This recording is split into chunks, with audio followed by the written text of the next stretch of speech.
Good evening. I will now call the regular Planning Commission meeting of Tuesday, January 21st, 2025 to order, and I will ask the clerk to call the roll.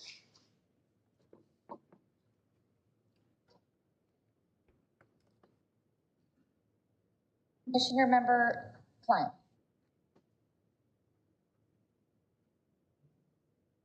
Commissioner Klein. Commissioner Klein is remotely participating. Commissioner Vargas. Here. Commissioner Banta. Here. Commissioner Beaumont. Here. Wilkerson. Vice Chair Lightfoot. Here. Chair Rudy. Here. Sorry, Commissioner Klein is also here. I couldn't unmute. Okay, everyone, please stand for the Pledge of Allegiance, and I will ask Commissioner Vargas to please lead us in the salute to the flag. I pledge allegiance to the flag of the United States of America and to the republic which it stands, one nation, under God, indivisible, with liberty and justice for all.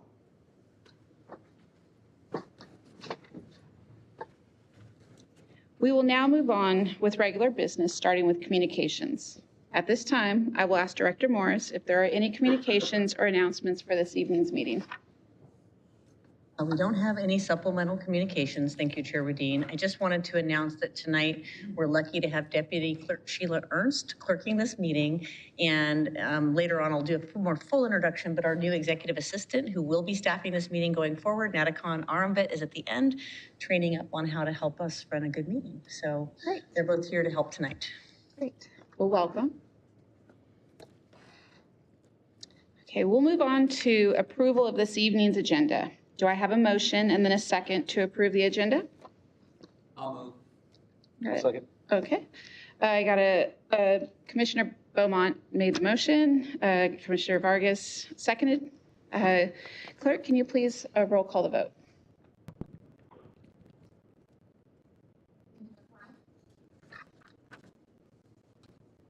Commissioner Klein. Yes. Commissioner Vargas. Yes. Banta. Yes. Beaumont. Yes. Wilkerson. Vice Chair Lightfoot. Yes. Chair Rudine. Yes. Next item is business from the floor. This portion of the agenda is available for the public to address the Planning Commission on any issue that is not on this evening's agenda. There will be a limit of 3 minutes per speaker. I welcome anyone who wishes to address the commission regarding a topic or issue that is not on tonight's agenda to please approach the podium. Okay, does not look like we have any speakers. I will close business from the floor. Now it's time for consent calendar. We have one item on consent, which are the minutes from the November 5th meeting, November 5th, 2024 meeting. Does anyone from the commission or public wish to pull the consent item for discussion? Nope. Do I have a motion and a second to approve the consent calendar? Motion. Second. Okay, got a motion from Commissioner Banta, second from Vice Chair Lightfoot. Clerk, can you please call a roll call vote?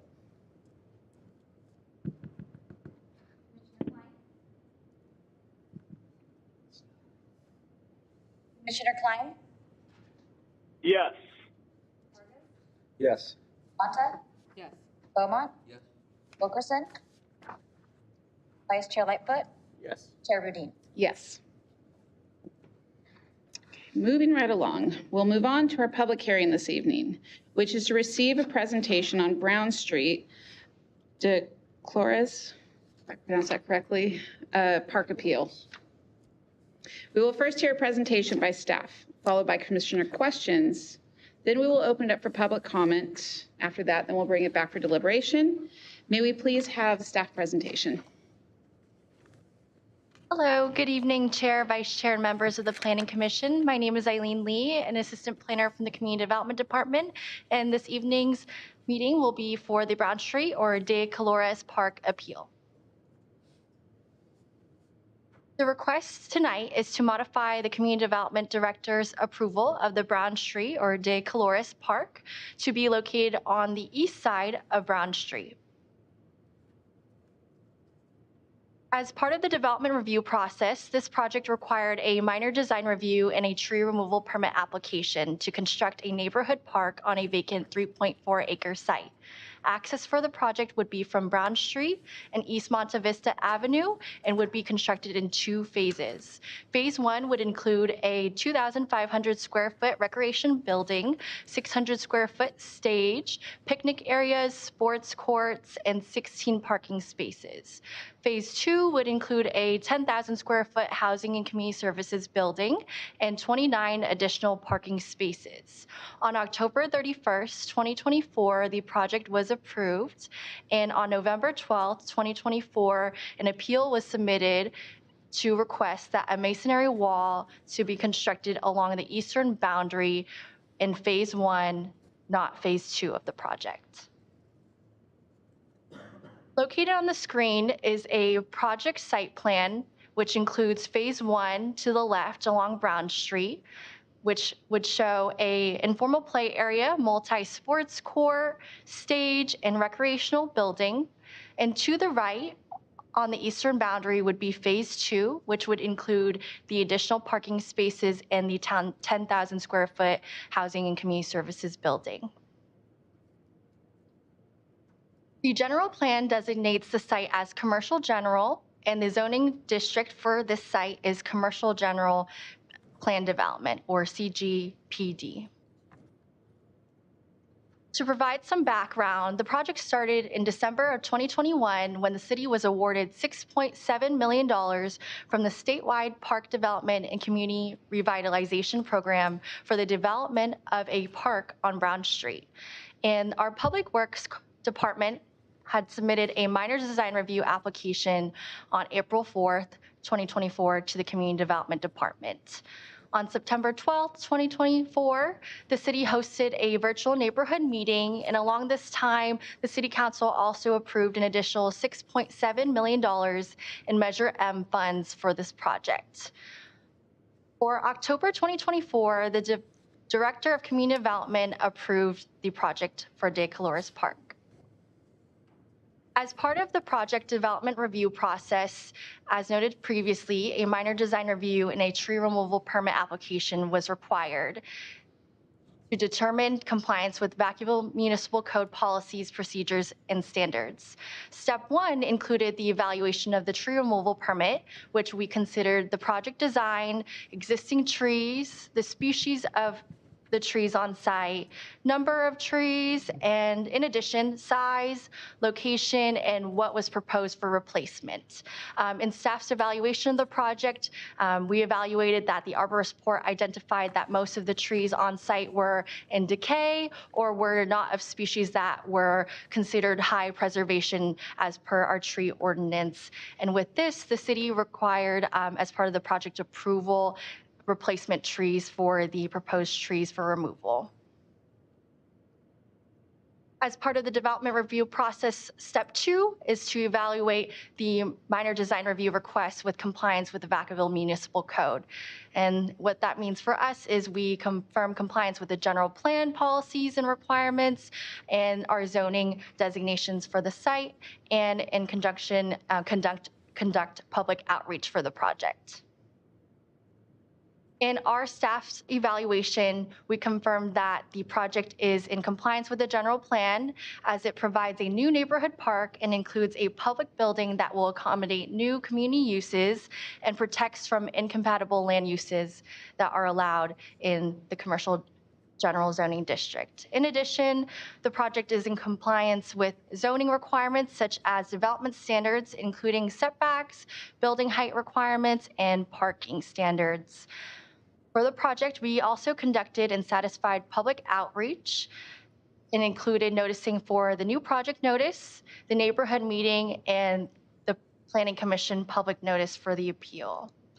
On April 17th, 2024, a new project notice was mailed out by staff for the project. And on September 12th, 2024, staff mailed out a notice for the neighborhood meeting January 9th, 2025, a public hearing notice was mailed out to residents in regards to the appeal. And as part of the project, we conducted environmental review to confirm consistency with the California Environmental Quality Act, otherwise known as CEQA.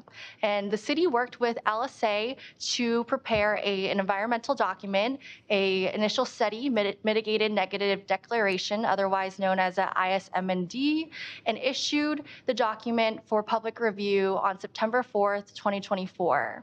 The 30-day review period ended on October 4th, 2024 for the document, and the environmental document discussed different items such as noise, traffic, and transportation. With this, mitigation measures have been incorporated into the project design and conditions of approval. The project was approved on October 31st, 2024, based on findings such as the project is consistent with the regulations and standards of the Vacaville Municipal Code. The project is suitable for the types of uses, activities, and structures. And as part of the project approval, the wall construction along Paradise Cove was deferred and will not create significant impacts due to the distance between the project location and the existing homes. And furthermore, the project will provide more on-site trees to mitigate for the trees proposed for removal. On November 12, 2024, an appeal was filed by Mr. Steven Strem. Shown on the screen is the project phasing plan for the park. Highlighted in red identifies phase 1 of the project boundaries and includes improvements such as a masonry wall along the northern boundary of the site.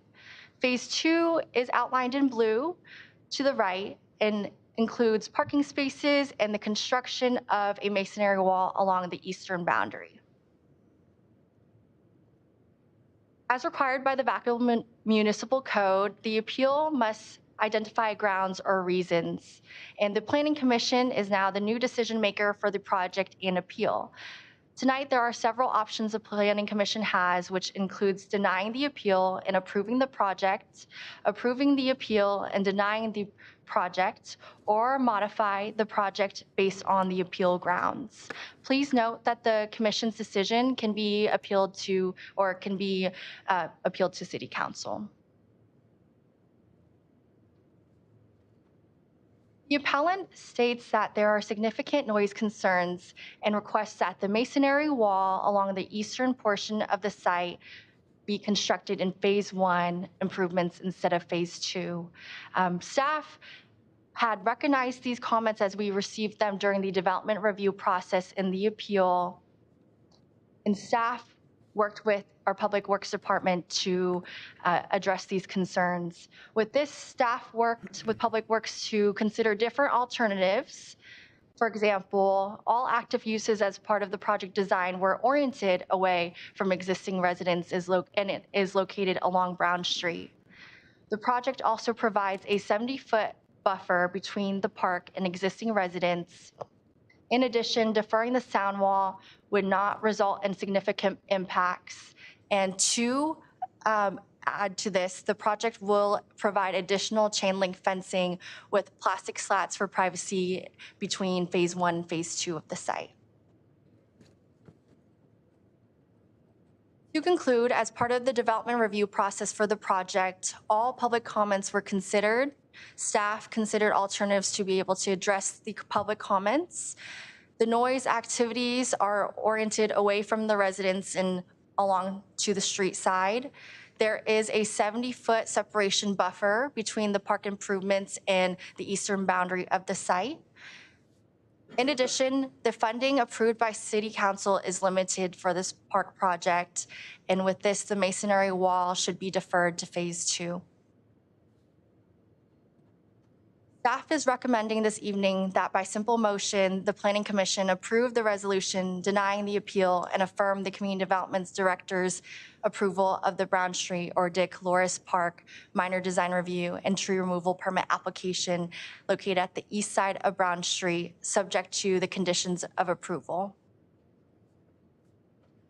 This concludes my presentation. Thank you. I appreciate it. And the hearing is now open to any questions or comments. Great. Thank you very much for your presentation. Do we have any commissioner questions? Okay, Commissioner Beaumont. Hi, thanks, Eileen. Good presentation. The 70 feet separation, what's the actual separation between the trailer park and where the actual activities are going to be in the park itself? It must be more than that, I assume.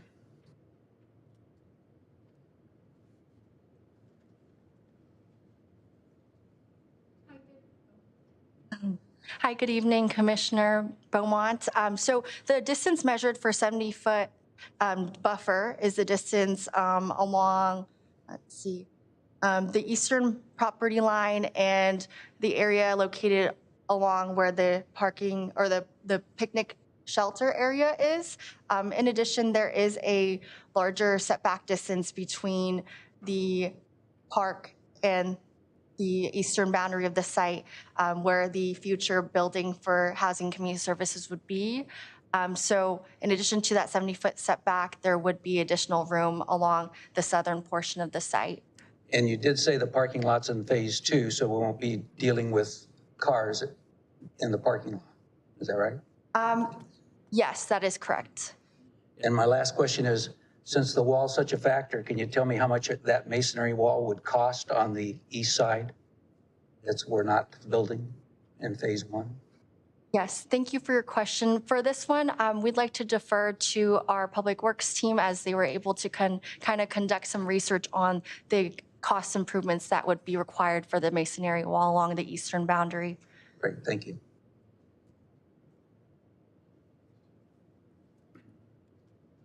Hi, good evening, Sharon Chan, Public Works. So the portion that we are not installing, which is approximately 350 feet, the cost of that would be around $250,000. That was 350 feet? Sorry, 342 feet, yes. 342. So it is a significant amount of money. Yes, it is. Thank you. Commissioner Banta. Thank you for the presentation. And that was one of my questions as well. And then another question I had is, do we have a required setback from a park to residential that would require a masonry wall? Thank you for that question. So the required setback for this property is a 30-foot minimum setback for any accessory structures such as the shade shelters or buildings. In this case, the project exceeds that minimum required setback by 40 additional feet. And then I had another question. Do we have any existing city parks that do have chain link fences versus masonry walls near residential? Hi, thank you for your question. In our research, we have found that there are 7 parks in the city that currently have a chain link fence as part of their boundaries for the project site for the parks. Thank you. Commissioner Bannon, I just wanted to add a point of clarification on those. Some of those parks had primarily wood fences too. Okay. So a lot of those parks were built during a separate time, and it's likely that our code was amended to require masonry walls. And so that's why you'll see in some areas, like over in Browns Valley, over in Stonegate, a lot of those parks have masonry walls up against those. Thank you.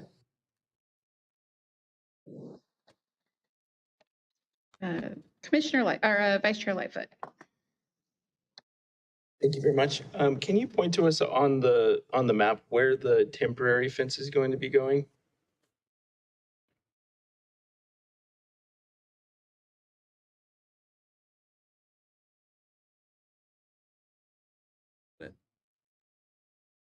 Thank you. So to confirm, the laser pointer is showing where the temporary fencing would be located to block off phase 2 of the project site. And the existing fence, it's a chain link fence now, correct? Yes, to confirm the existing fence on the eastern boundary is chain link. And that one will remain. For now, the chain link fence will remain until site phase 2 of the improvements, which would install the masonry wall. Thank you. Commissioner Klein, do you have any questions? No, no questions. Thank you. Okay, my turn. I got a couple questions. Okay, how long is construction of phase one anticipated to be?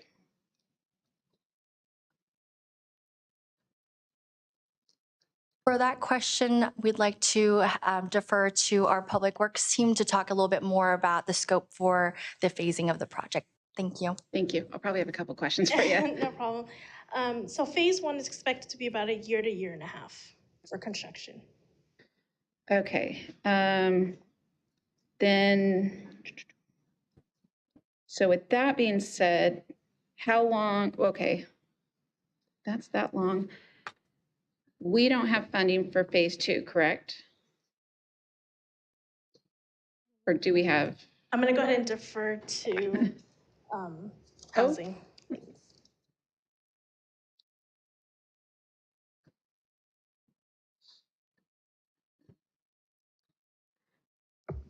Good evening, Commissioners. Tamara Colden, Director of Housing and Community Services. That's correct. At this time, there is not a funding source identified to fund phase two of the project.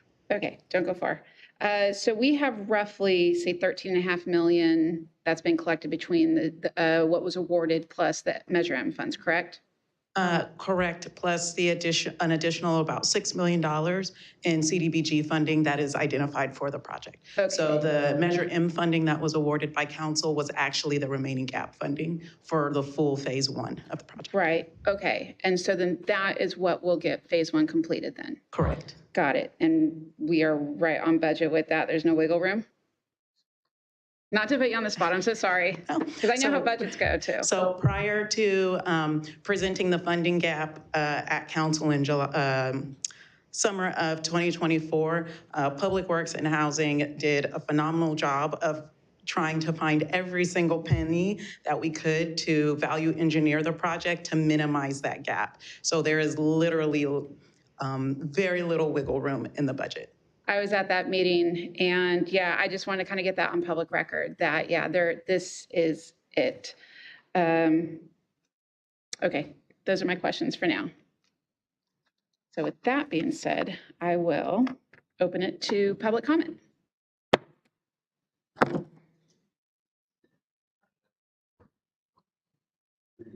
I'm Stephen Stram. I represent Paradise Cove. My background is in construction, of engineers for 30 years.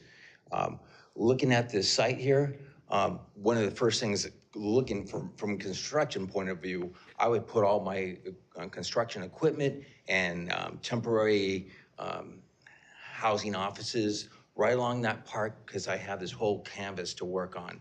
So all the noise, construction equipment will be on that left side based upon a normal construction project. We taken a look at from a residents on that side. Some of the people work during the nighttime and they sleep during the daytime. So to having a lot of the beeping sounds of construction, the noise, it's hard because some of those homes are like 5 feet away from that site.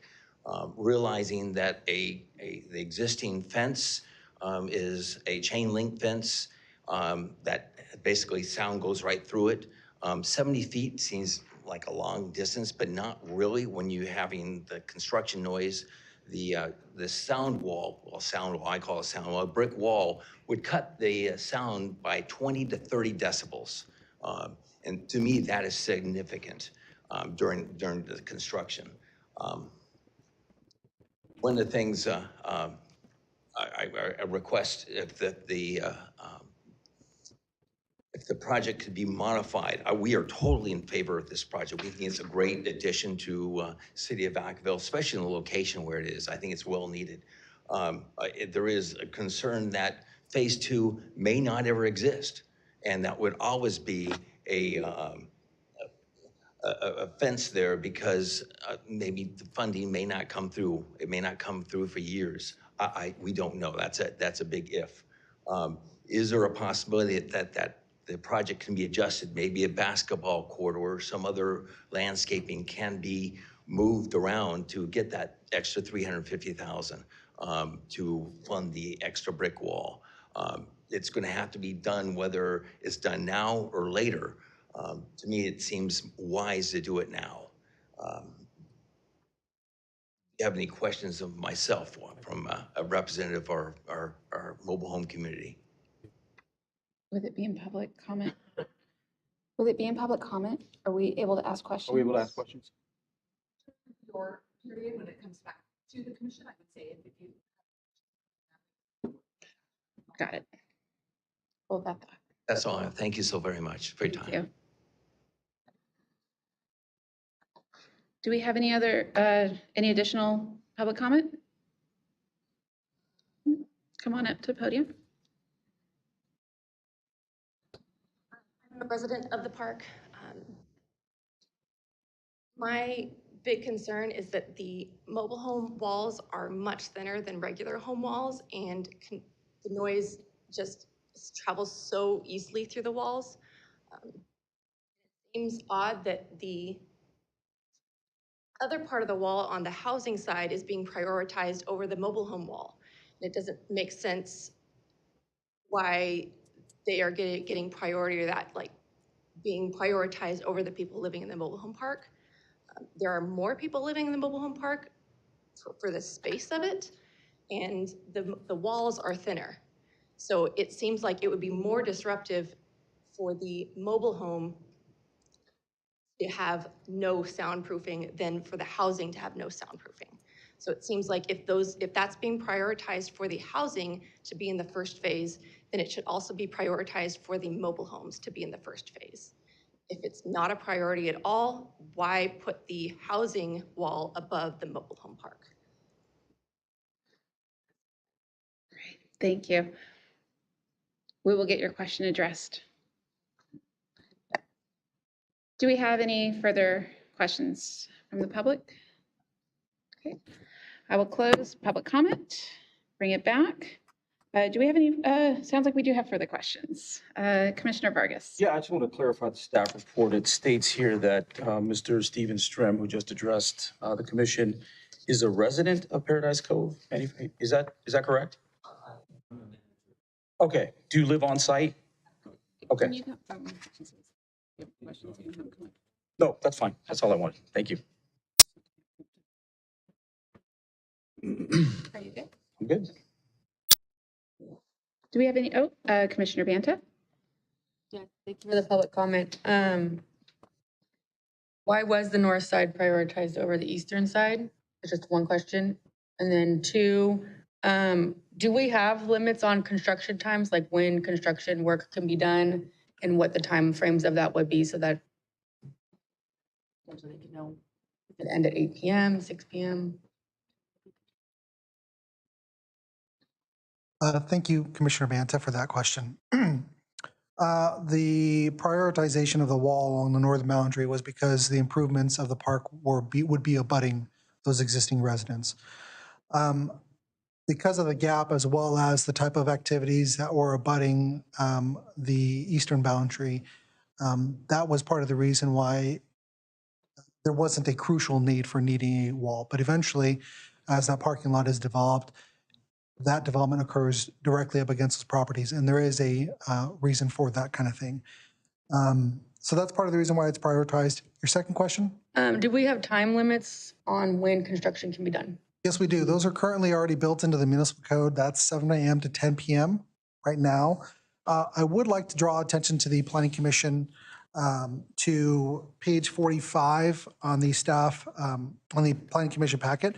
There is a mitigation measure in there, NOI 1, that does require construction activity to implement certain measures to avoid ground disturbing and construction noise activities during construction while that's going on. Sound walls are used to mitigate the long-term effects of noise produced by operational activities, not the construction activities, because the construction activities are going to be short-term and will eventually be done at some point. Have we ever changed the construction time limits for any other projects in the city? Sure, yeah, and that is within the commission's authority for tonight is to place additional conditions of approval onto the project if the commission feels that's necessary. Those are all my questions for now. Great. I'm gonna double check with Commissioner Klein. Commissioner Klein, do you have any questions or any comments? No, I don't. I think that the conditions of approval are appropriate, and I actually agree with Albert about the temporary construction noise impacts seem to be proper. I'm ready to move the system. Okay, we have another commissioner waiting to ask more questions, but I just wanted to check in with you.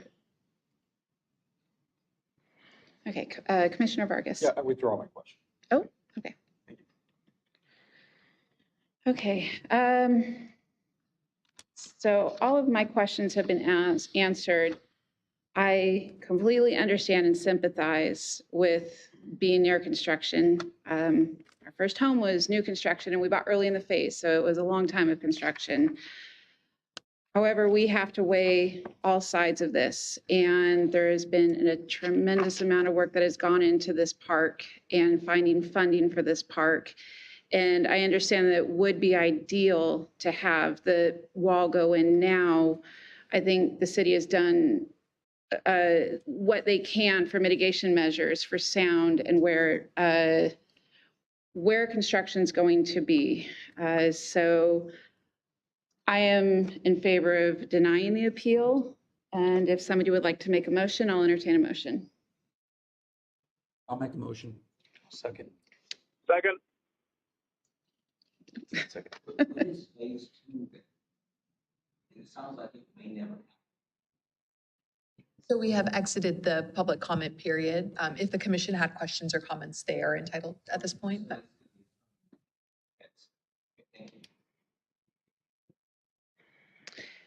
We have a motion made by Commissioner Beaumont, a second from Commissioner Vargas.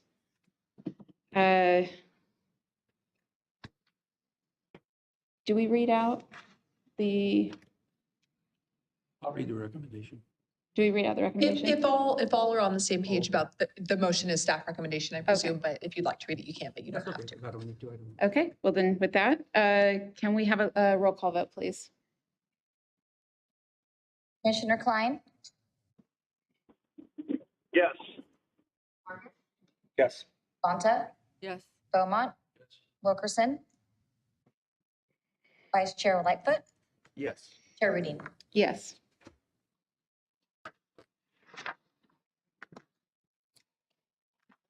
Okay. Moving on, we will be moving on to our business item this evening, which is to conduct a study session on inclusionary housing. We will first hear a presentation by staff, followed by commissioner questions, and then we will open it up for public comment. May we please have staff presentation?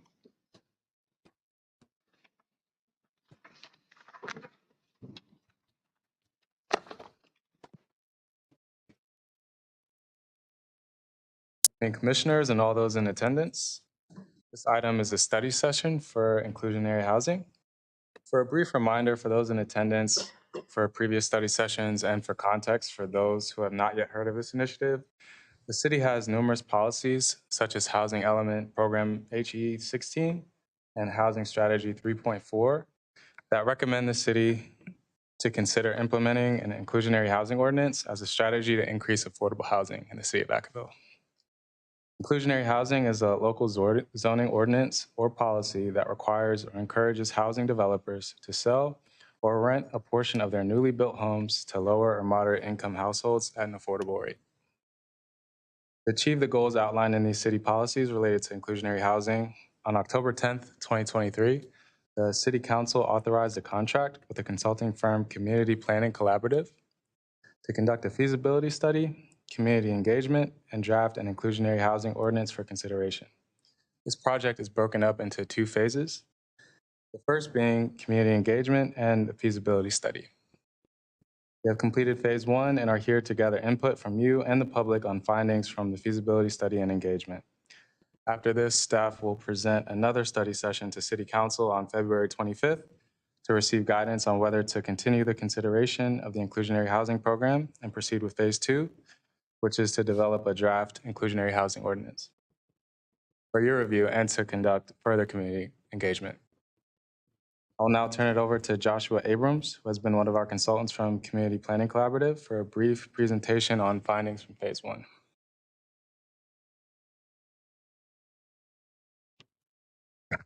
Great, thank you. Thank you, commissioners. It's nice to see everyone again. I will go over a few slides. So again, I'm Josh Abrams with Community Planning Collaborative.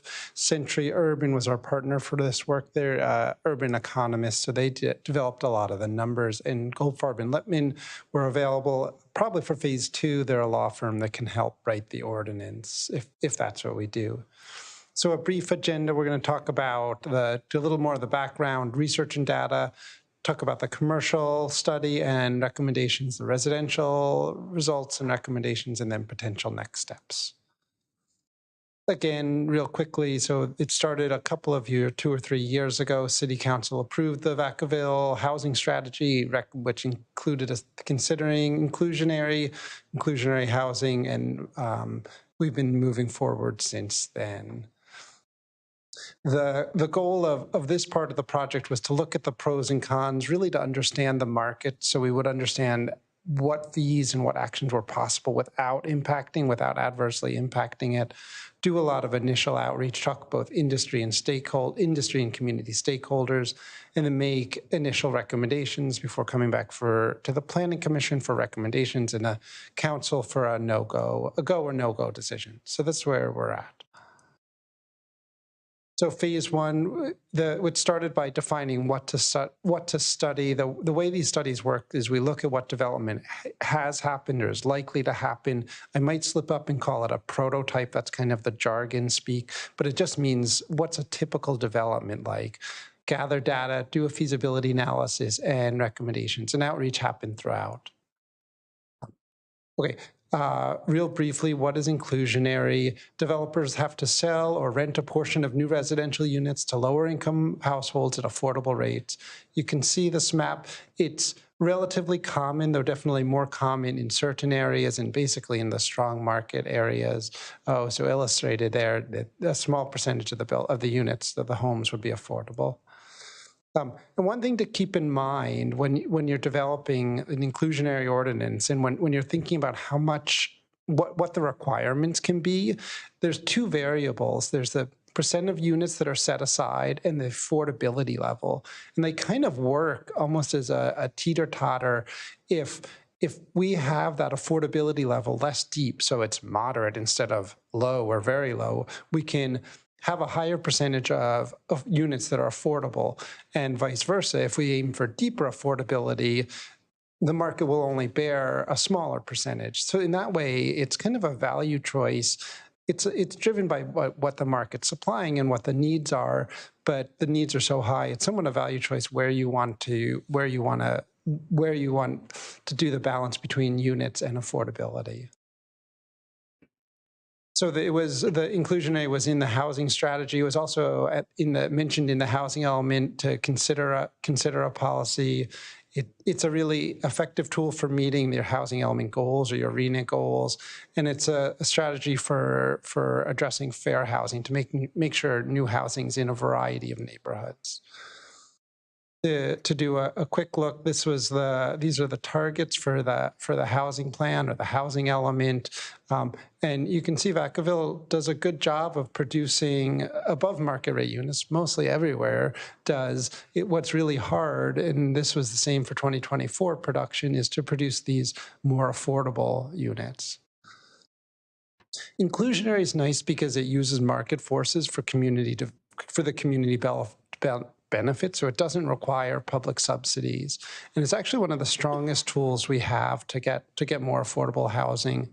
And it's kind of referring back to that fair housing. It puts the new housing in strong neighborhoods.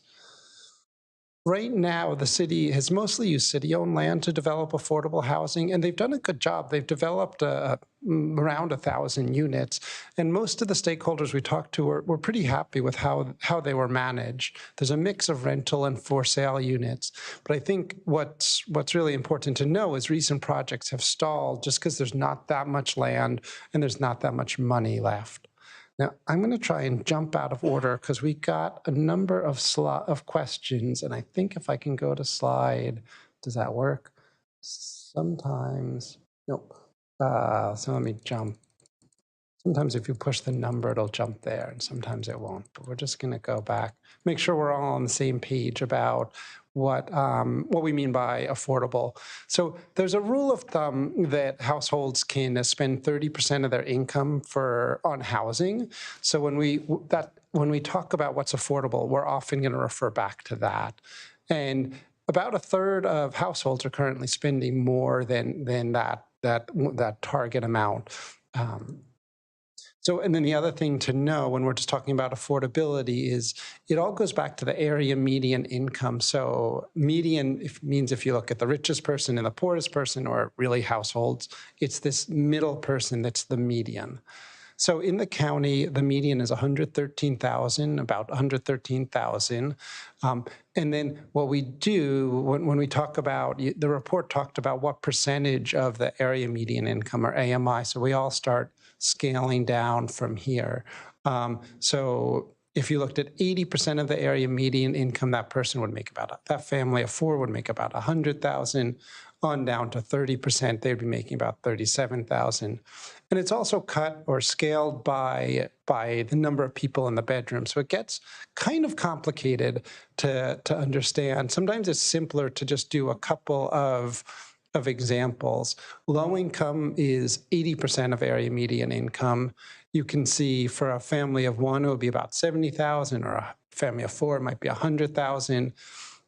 The rents, you kind of just using that rule of thumb, 30% might be in this 17 to 2,500 range. And then in reality, we call this low, but actually like there might be a teacher or something. Those salaries are not, they're relatively high for what most people probably wouldn't say low.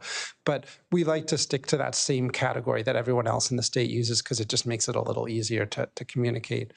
Very low, which is 50% of area median income. You see the salaries range from 44 to 63,000 for a family of one or four, and rents might be 1 to 1,500.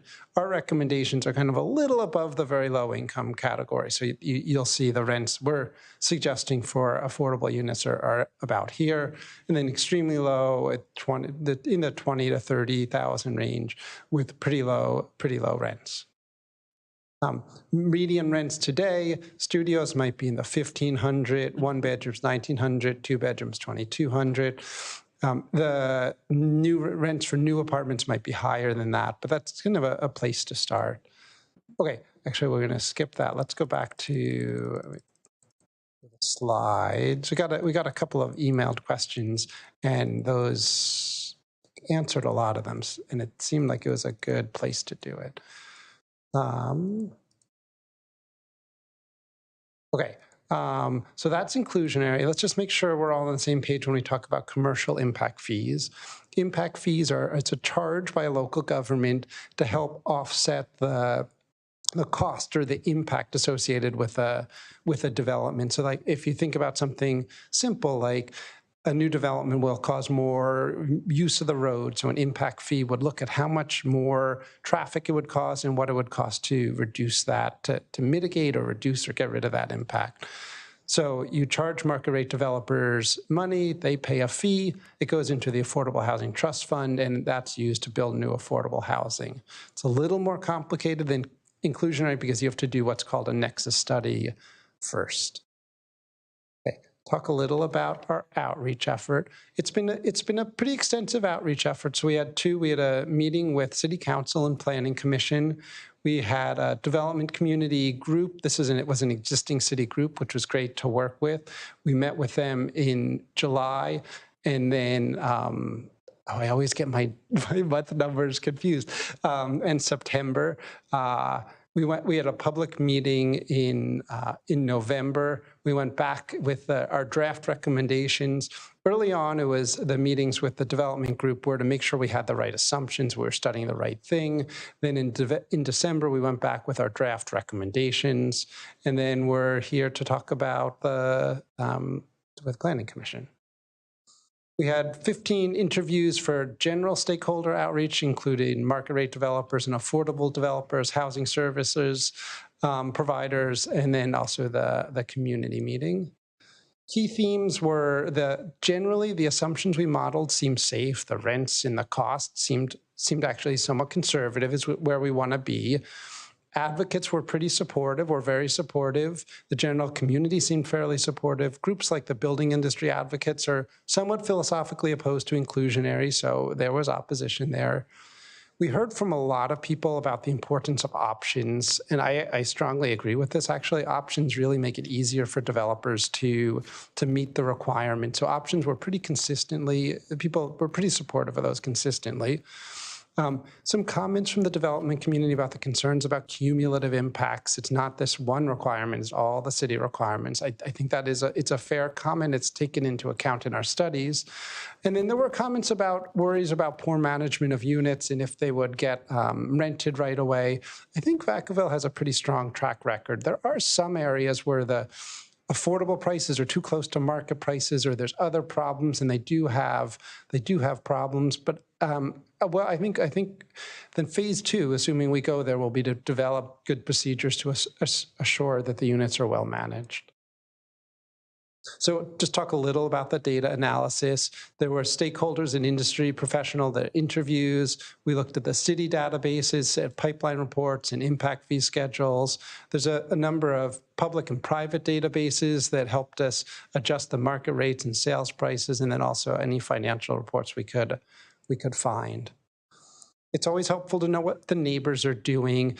Inclusionary housing is really common in Alameda, in Sonoma, even in Napa, San Mateo, Santa Clara.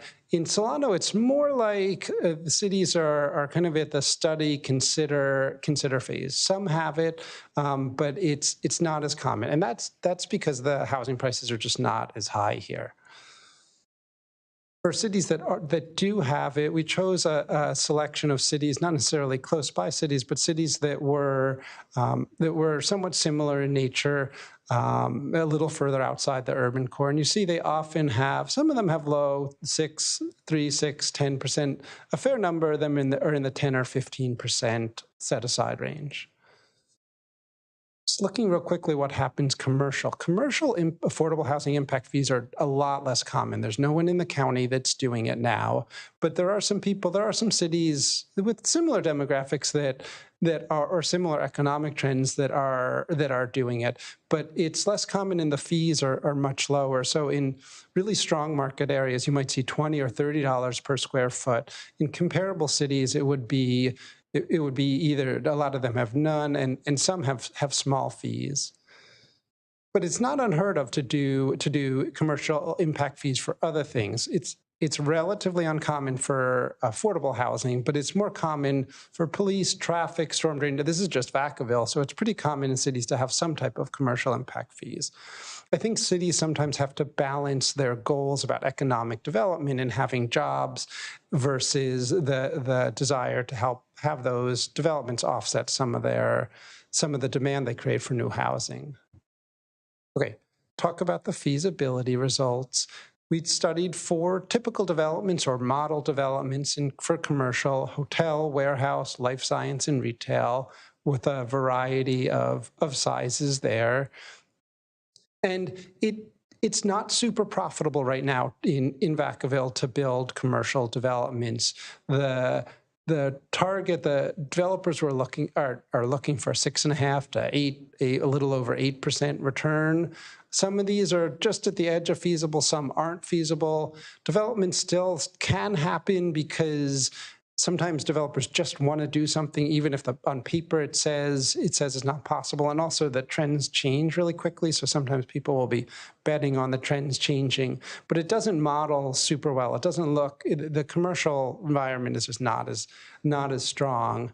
But I think one thing to keep out, so here's the profit target versus the profits, the current profits. I think one thing to keep in mind is adding a $5 or $10 a small fee doesn't have a huge effect on profitability. It adds 1% or something to total development cost, pushes down the profit a little bit, but it's not a huge burden if that cost is small. So in the report, we suggest between $0 and $5 per square foot to consider that, and then maybe being selective in what types of developments that's applied to. So those are the commercial recommendations. The residential, we also studied 5 different types of development: single-family rental with ADU, a multifamily rental, townhomes, single-family, and then these are for sale, single-family for sale, and a cottage court, kind of small single-family. And this is based on what's actually happening in the city now.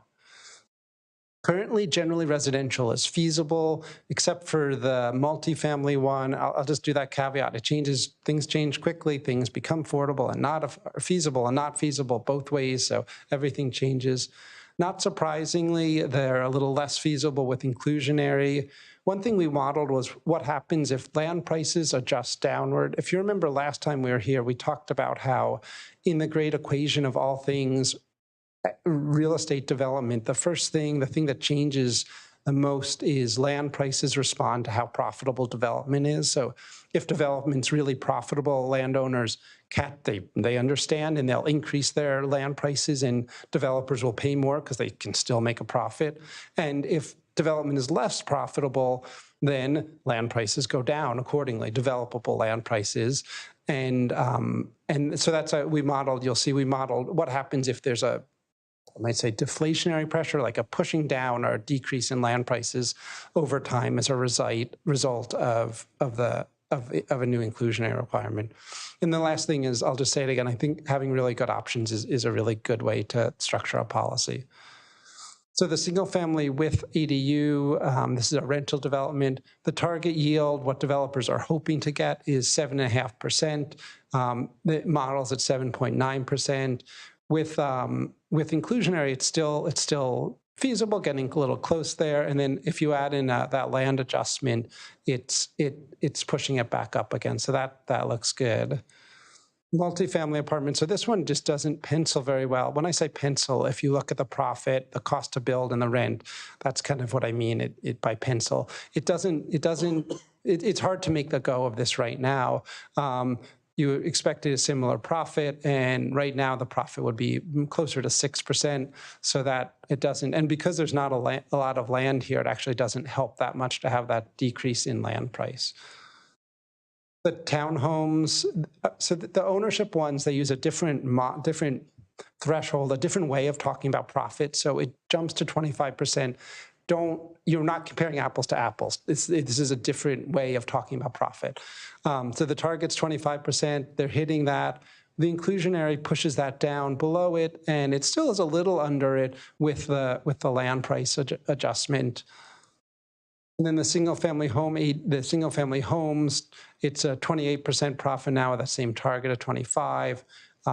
It falls to not profitable with just an inclusionary, and then it becomes profitable again with the land price adjustment.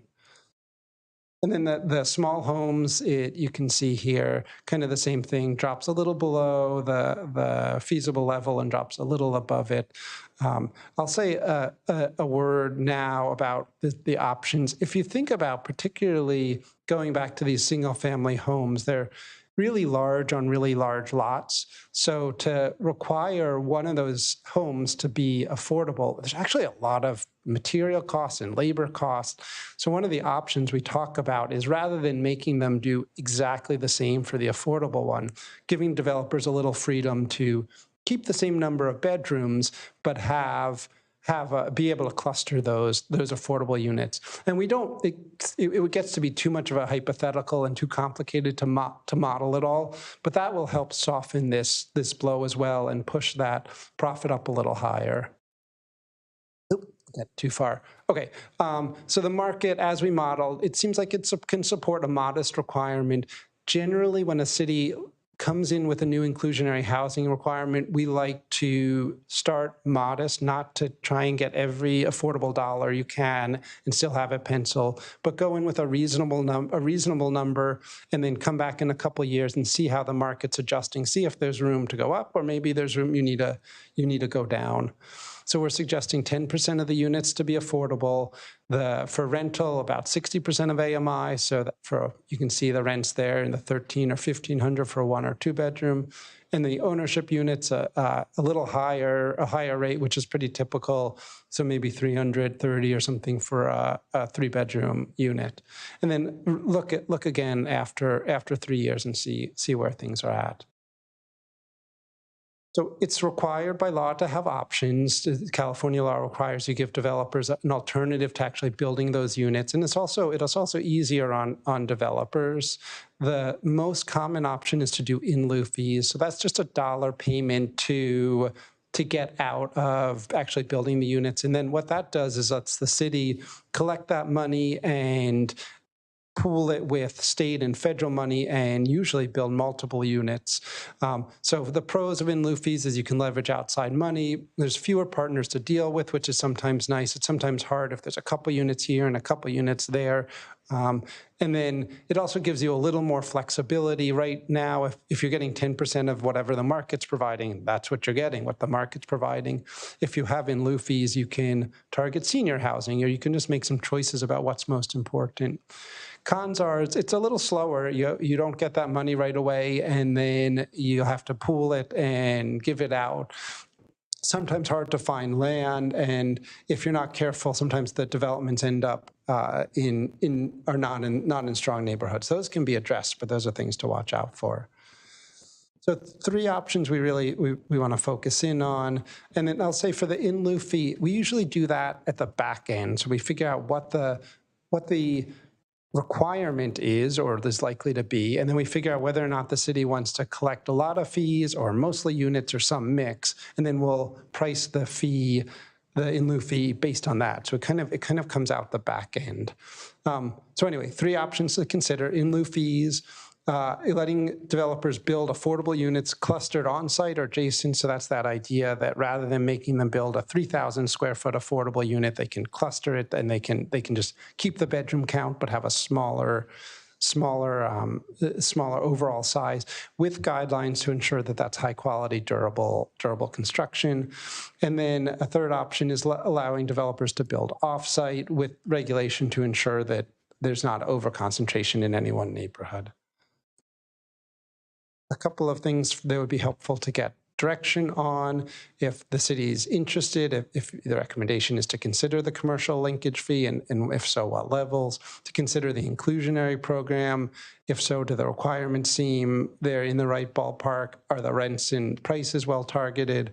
And thoughts about alternatives. And then, of course, any thoughts or questions, any ones you have.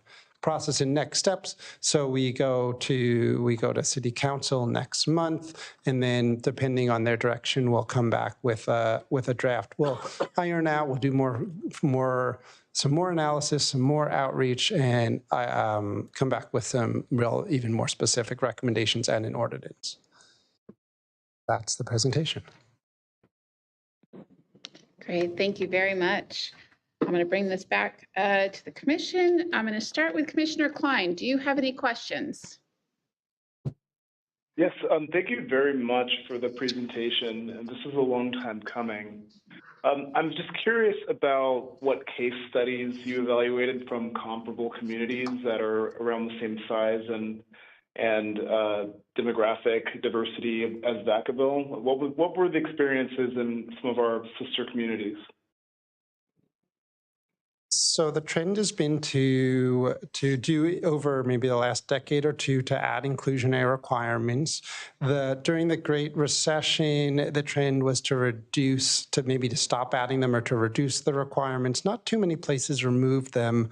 And then the last couple of years have been tumultuous for the market. So you see some cities increasing, some cities decreasing, some cities adding and considering the kind of that initial slide.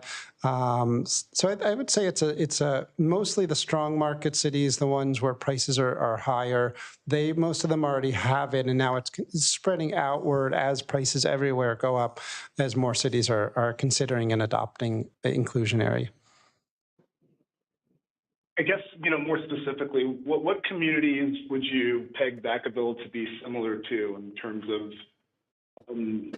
cities that have adopted inclusionary housing policies in the most recent years? Yeah, let's go back and look at our list, and then I'd love to hear if there's other cities that you think are good models. So we looked at some a little bit proximity and some a little bit market conditions. We looked at actually there's a broader list, but the American Canyon, Brentwood, Davis, Morgan Hill, Napa City, Pittsburgh, Rohnert Park, Santa Rosa, West Sacramento. Not that they're all, Vacaville's unique and not that any of these match exactly, but that kind of gives a sense of some of the ones we were looking at. Can you talk to us a little bit more about Davis's experience?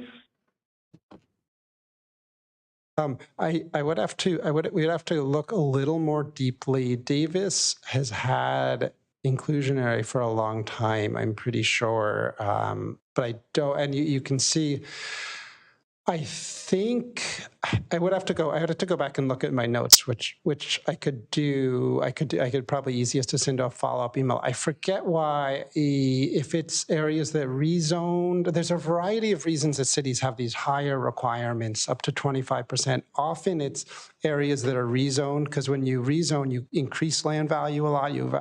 And it's a logical time. Sometimes it's based on the type of development or the area of the city, but I don't remember.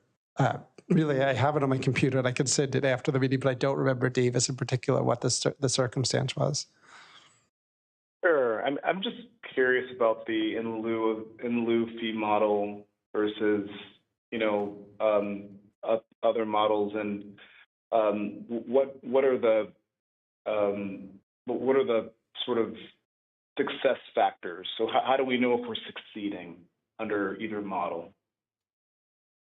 Yeah, so how you know if you're succeeding, if development really kind of came to a halt, the people stopped talking to the city, inquiring about projects or pausing their projects, we know we messed up. We know we went too high. I think that's our goal, is to not hit that level. Mostly one level of success is people just kind of do it. They're okay with paying the fee or doing the inclusionary requirement. Land prices adjust over time, but it's most times cities that implement it, it just happens, and then there's a pool of affordable units. Things that can. Yeah, and so I'm sorry to interrupt you. I guess the only issue that kind of stands out to me, I am generally in favor. I think this is progressive and smart. I just don't know, how do you know you're succeeding? How do we measure performance? And so that would be relevant under either model. Those are the questions that still sort of remain. I think the materials are very good and very helpful. I read them through more than once, but that's just still kind of what stands out to me. And so I was just curious, in that vein, if there is a city that looks like Vacaville, where they were able to measure success based on performance under either model. I think the council would probably be well advised by looking at a case study. That's always very helpful to just figure out, we're not making the wheel here, right? I mean, it's been done before, so it would be very helpful to know what does success look like. And then I tend to agree with you that obviously if people stop showing up and building in our town, that would be, suboptimal. So thank you very much for the presentation, and those issues of performance are just sort of my main sort of feedback that it's still sort of unclear to me how we're measuring success. Right, and Thank you, Chair Rudin. Thank you. Yeah, so I can find some, one of the nice things that might be helpful is just to have a report that is, not all cities do annual or 3-year reports, but to find a city that does a report, and that'll kind of, that's, you'll see how they're talking about it and how they're measuring success. And I would say generally success is a little easier with when the developer builds, because you get the unit. Things can go wrong, but it's really usually pretty obvious when they're wrong, because there's newspaper articles about units not renting or not being sold. For the most part, when you require developers to build the units, it's somewhat straightforward and you get the units.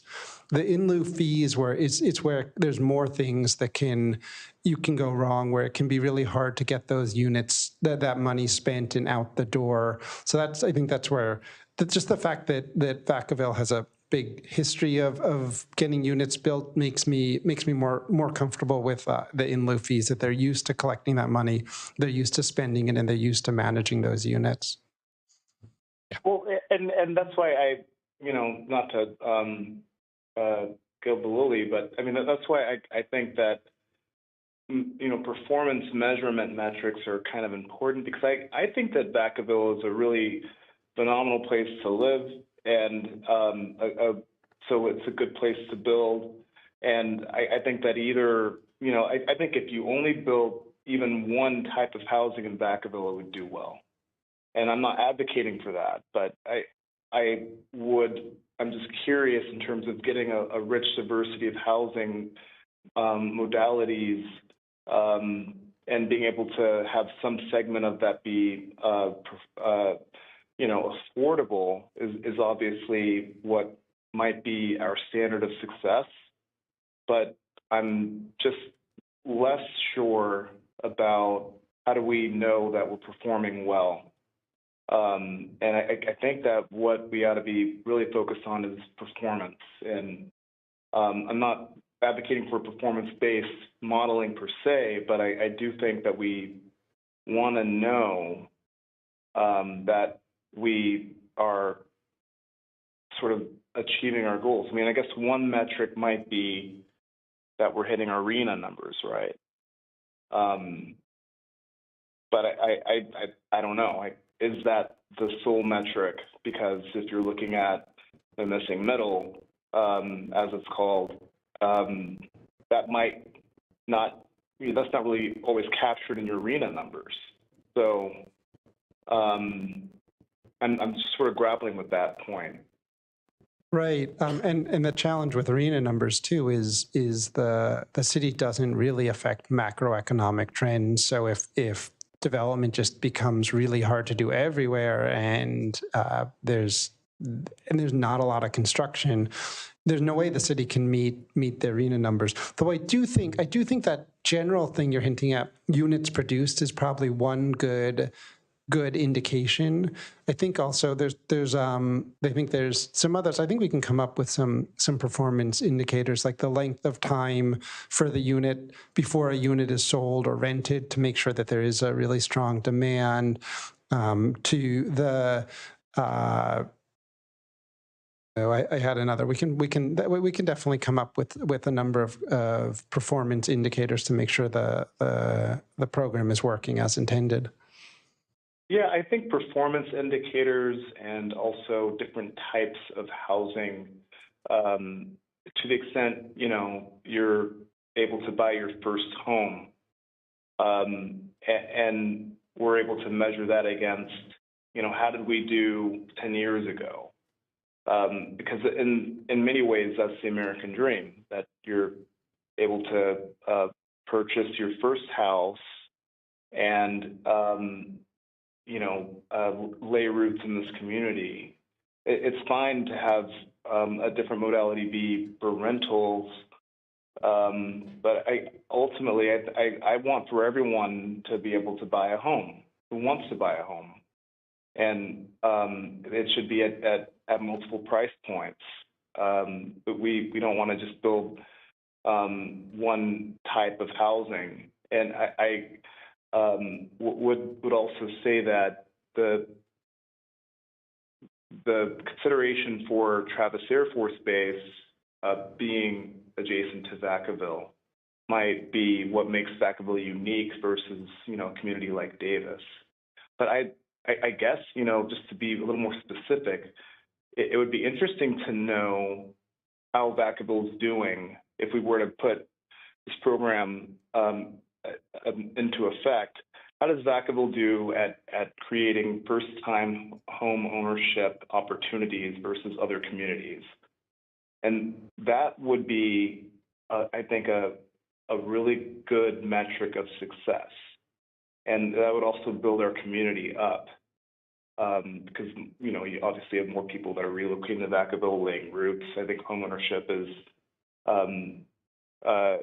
maybe a bit of an old-fashioned way to look at success, which is why I'm curious, like, what are the metrics of success? And that's just one I just came up with. So I'm, really grateful that you're going to come back to us with some additional data. I think the case studies about how other communities are measuring success and performance would be very helpful to the council. Great, thank you. Thank you. Thank you, Commissioner Klein. Commissioner Banta. Thank you for your presentation. I was particularly interested in when you move the slides over to the end of the percentage of the AMI. So if we could go back to that. When you pointed out what are the income thresholds for low income and moderate income for a single person in a family of 4, and explained that. And then that slide as well. It's like, so what is the max income and the rent? You mentioned that about 30% of households in Vacaville are spending more than 30% on their rent currently. So their rent burden. That's right. Okay. About a third are spending, or cost burdened, or spending more than that 30% target. Perfect. What percentage of Vacaville residents are low income or moderate income? It's also actually about a third. 35% are lower. I don't know if I have the moderate number. About 35% are lower income. So lower is low, very low, and down. And it's about split equally between low being about 15% and very low and extremely low being about a little over 15% combined. Okay, so about a third of our city falls into those categories. That's right. Okay. And when we get to the point of feasibility, when we're looking at the 60% of AMI, the income for a single bedroom was $1,800 or $1,300, I'm sorry, $1,348? So on a slide later. Okay. That one. Oh, nope, sorry.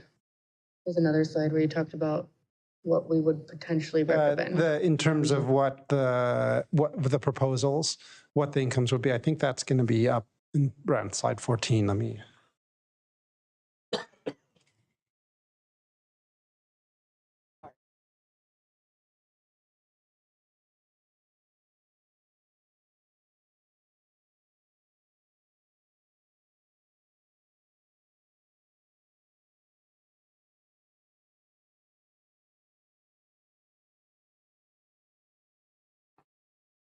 This slide, yeah. Okay, so one bedroom is roughly $1,358, and a 2-bedroom is roughly $1,528. And that'll vary depending on what utilities are included in and other things. So it's kind of just it's a placeholder number, but it's not exact. Okay, I guess my question is, and I thank you for, I find it very important that you talk, when you speak about low income and moderate income, that we're actually putting numbers to it, as well as the typical person who makes that income, because so often we talk about low income and the conversation tends to other low income. And I appreciate that you put people to it, and that I think that it's important that we talk about that a third of our city falls into these categories. And so we're talking about building homes. And I know that it needs to be feasible for the developers, but also understanding that I think we want to attract developers that also want to enhance the quality of life for 30% of our city. And I think sometimes people, the name low income, they think something and it's like, no, wait, we're talking about a teacher here because prices are so expensive today that a teacher probably can't afford a house. That's what we're talking about. Awesome. And then some of my questions were about the developments that you said that are kind of feasible, that are maybe in the works or potentially this could be applied to. And then you're saying potentially it'd be 10% of that project. Do we have any idea of what numbers, like how many units that is? I'm going to either yield to the city or come back with that number for you. I don't know where Aaron has numbers. I have a kind of a simple example, but it's not a project that's approved yet. It's a project that's under review. But we've been, with council direction, looking at an inclusionary requirement for the East of Leisure specific plan. So we don't have the exact unit count yet for that, because we're still in the early phases of the land plan. But if that project were to yield 5,000 units, then 10% of those 500 would be affordable if the developer satisfied their requirements on site. And again, looking at those options, clustered, different product type, or embedded within, that's an example of what we might get. But if we move forward with further work on the inclusionary ordinance as part of phase 2, we would do a deeper dive into data and be able to present more specific examples based on the direction we get from council. Awesome. Thank you. No, that's super important and helpful, because I mean, if we're a city of 100,000, and 30% is low income, and then we're building, how many units do we have currently in the inventory that fall into this category? And bring that analysis back. Okay, I think that would be super important to me to see what the impact of a project could make, what this ordinance could do to the future projects, and then what impact that could make on how many people currently are low income in this city. Amy, Chair Radine, I just want to make response to that. One of the things about an inclusionary ordinance, I think you just kind of hit the nail on the head, is it would apply to projects going forward. It wouldn't reach back. But what we could do if the council decides to move forward with further work on this is really look at all of our approved developments in the pipeline. They would not be affected by a new ordinance, but we could extrapolate from those numbers and those housing types kind of what that impact would be based on the rates that are set. Okay, thank you. So yeah, that would be my recommendation to bring back. And then as far as the on-site clusters, I understand the importance, again, of the feasibility for the developer. I just kind of want to throw an asterisk out there that I think, again, for the quality of life for families and children that we're putting into homes, children know where they're growing up. And when you put all low income in a concentrated area, even if it's in a new community, they know that it looks different and they know that it feels different. And so I would just put a little asterisk on that if some care could be taken. It's the painful trade-off, right? I understand that concern. Thank you. Thank you, Commissioner Banta. Commissioner Beaumont. Thank you for the presentation. I just have a couple of maybe stupid questions.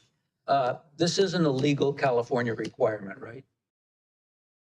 No, I think the requirement for Vacaville is to study it, but I don't think Vacaville has any legal requirement. The Vacaville could get into trouble if they're not building affordable houses.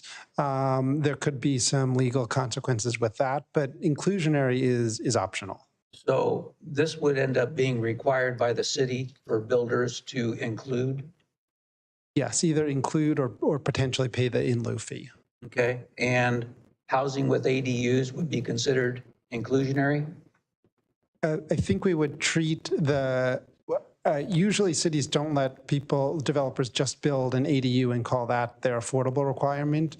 And it probably wouldn't apply to a single family, just one person building a house on an empty lot. I think this would be in phase 2 where we set the minimum threshold, but there's usually a minimum number of units that it starts applying to. So is this something that could be used with the new state law where you can divide up a lot into 4 or 6 or 8 different buildings, where you could take that land and build inexpensive units to make that inclusionary? It gets complicated, but I would have to think there might be ways to incentivize people using those state laws to provide affordable units.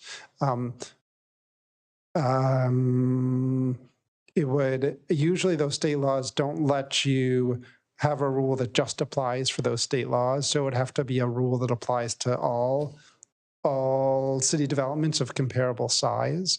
But you should be able to have some affordable housing requirements. I would have to double check. The laws are super complicated. I'm hesitant, but I think there's ways to promote some affordable units from those. I guess that's part of my question is this is pretty super complicated type of housing that we're looking at.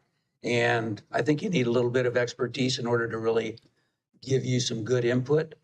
But I know Brandon thought, having people buy houses is very important. But I think having people be able to rent houses is very important just to get families off the street, so to speak, and have them have somewhere to go that gives them a permanence. And so I think rentals are just as important. In the ideal world, we'd have a variety of options and a variety of affordability levels, right? Okay, thank you.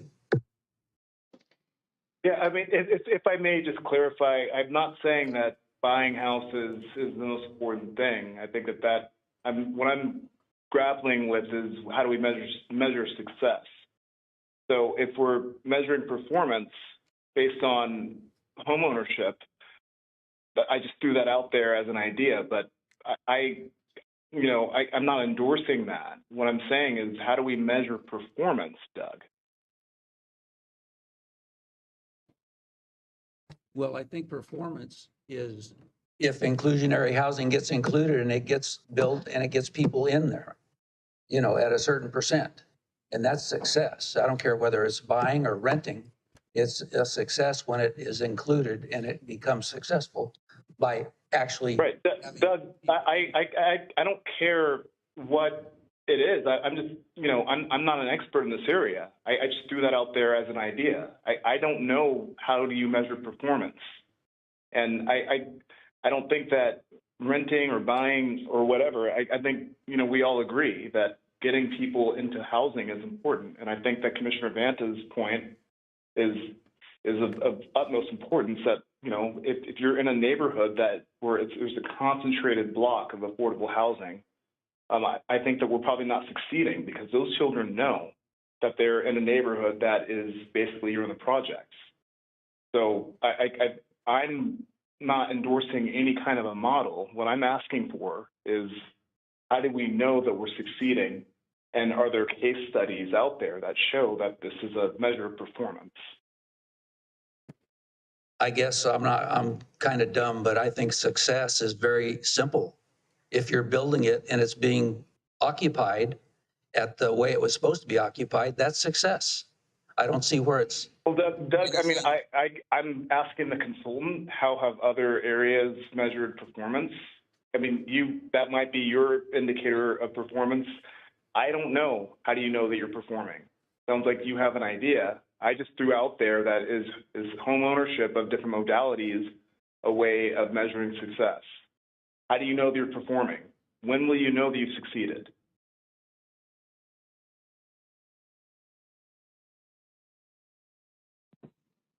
Okay, I'm going to move on to Vice Chair Lightfoot. Thank you very much. Maybe I'll try to bridge the gap there. I think what you had to say was absolutely perfect. And I think what Brandon's getting at, success, but setting our goals. What are our goals with the program, right? It's what do we have a number that we want to reach of the units that we end up building, what percentage of those end up being occupied or rented, but set a goal for the project because the current outline doesn't have a goal. So measuring success, setting what it really is setting the goal or the standard that we're trying to reach, right? And that's what I get out of it. And it kind of reads back to my question about in lieu fees. So in lieu fees are going to be an option regardless, correct? That's up to the city. The state law says there has to be an option. but it doesn't have, it's the most common option is in lieu fees, but it doesn't have to be in lieu fees. So have you presented any other options other than in lieu fees? Yeah, so you could allow the cluster development would be an option, offsite development, partnering with a nonprofit, are all other options that are sometimes provided. So and so it seems like developers are mainly in favor of in lieu fees rather than the other options if they're Developers really, they actually were pretty strongly that clustering, being able to have not have to build the same square footage for the affordable units. I think that was actually a higher priority for them than the in lieu fee. Got it. So my main thing on how many, so of the cities that we looked at, how many opted for in lieu fees as a option? Nearly universal. I would guess 90% have that as an option. So if, do any of them set us a goal or a standard for the in lieu fees? So do you set a threshold of dollars for that fund that if we reach X number of dollars, we're going to do this project, or it could support a housing development that we're pre-planned on a 6-acre site of this size, something like that? Yeah, sometimes cities kind of have a backlog. They know their developers and they have a backlog of projects they want to fund. Mm-hmm. Sometimes cities collect the money and then release an open call, a notice of funding availability, and anyone can put in proposals. Usually there's conversation all along the way about what are city priorities for what type of housing you want. Some cities have specific goals, like we want about half the developers to build on-site and half to pay in lieu fees. Some cities have goals that if we're going to let a developer fee out, pay the in lieu fee, we want to be able to build at least 2 units for the one that they would have built. So all of those are good points for discussion. So I think that in the in lieu fee realm, if it ends up going that way, set your standards or your goals, or outline the projects that we want to accomplish. I think that's really important.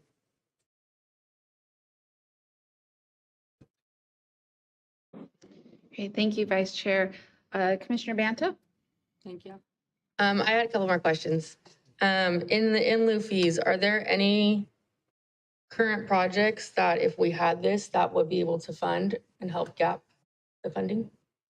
Thank you for the question, Commissioner Banta. The city currently has 2 approved affordable housing projects for which there is a fairly large funding gap.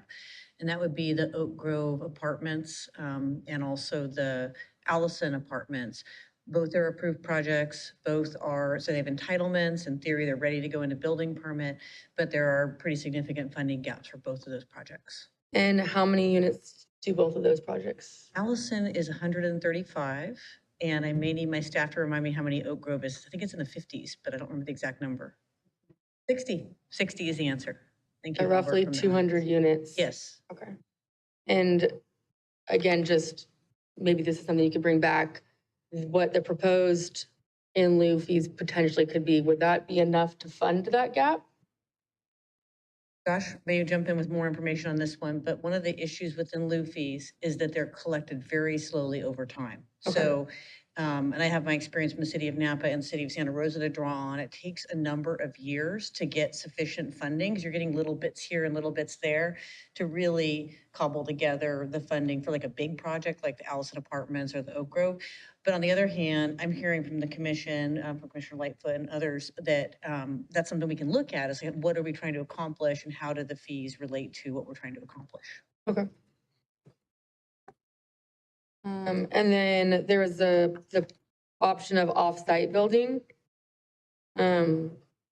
What it was mentioned somewhere that city land is already limited. So where potentially would off-site building be? So thank you. Yeah, that idea is a developer, if the commission wants to recommend that a developer would be able to build most of their units over here, and then if they had a second plot of land or bought a second plot of land, they would be able to build their affordable units there. I think the concern obviously is ensuring that's in a neighborhood that has nice amenities and good access to everything you want, and that's why that's a less common option. Gotcha. I had another question about, you mentioned earlier that the developers, this is hard for feasibility for the developers to do versus the state requiring more housing.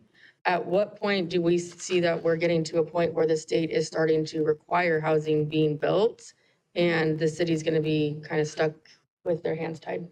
The state likes to, rather than require it per se, give developers more and more rights if cities aren't meeting their the targets for affordable housing. So I would expect, more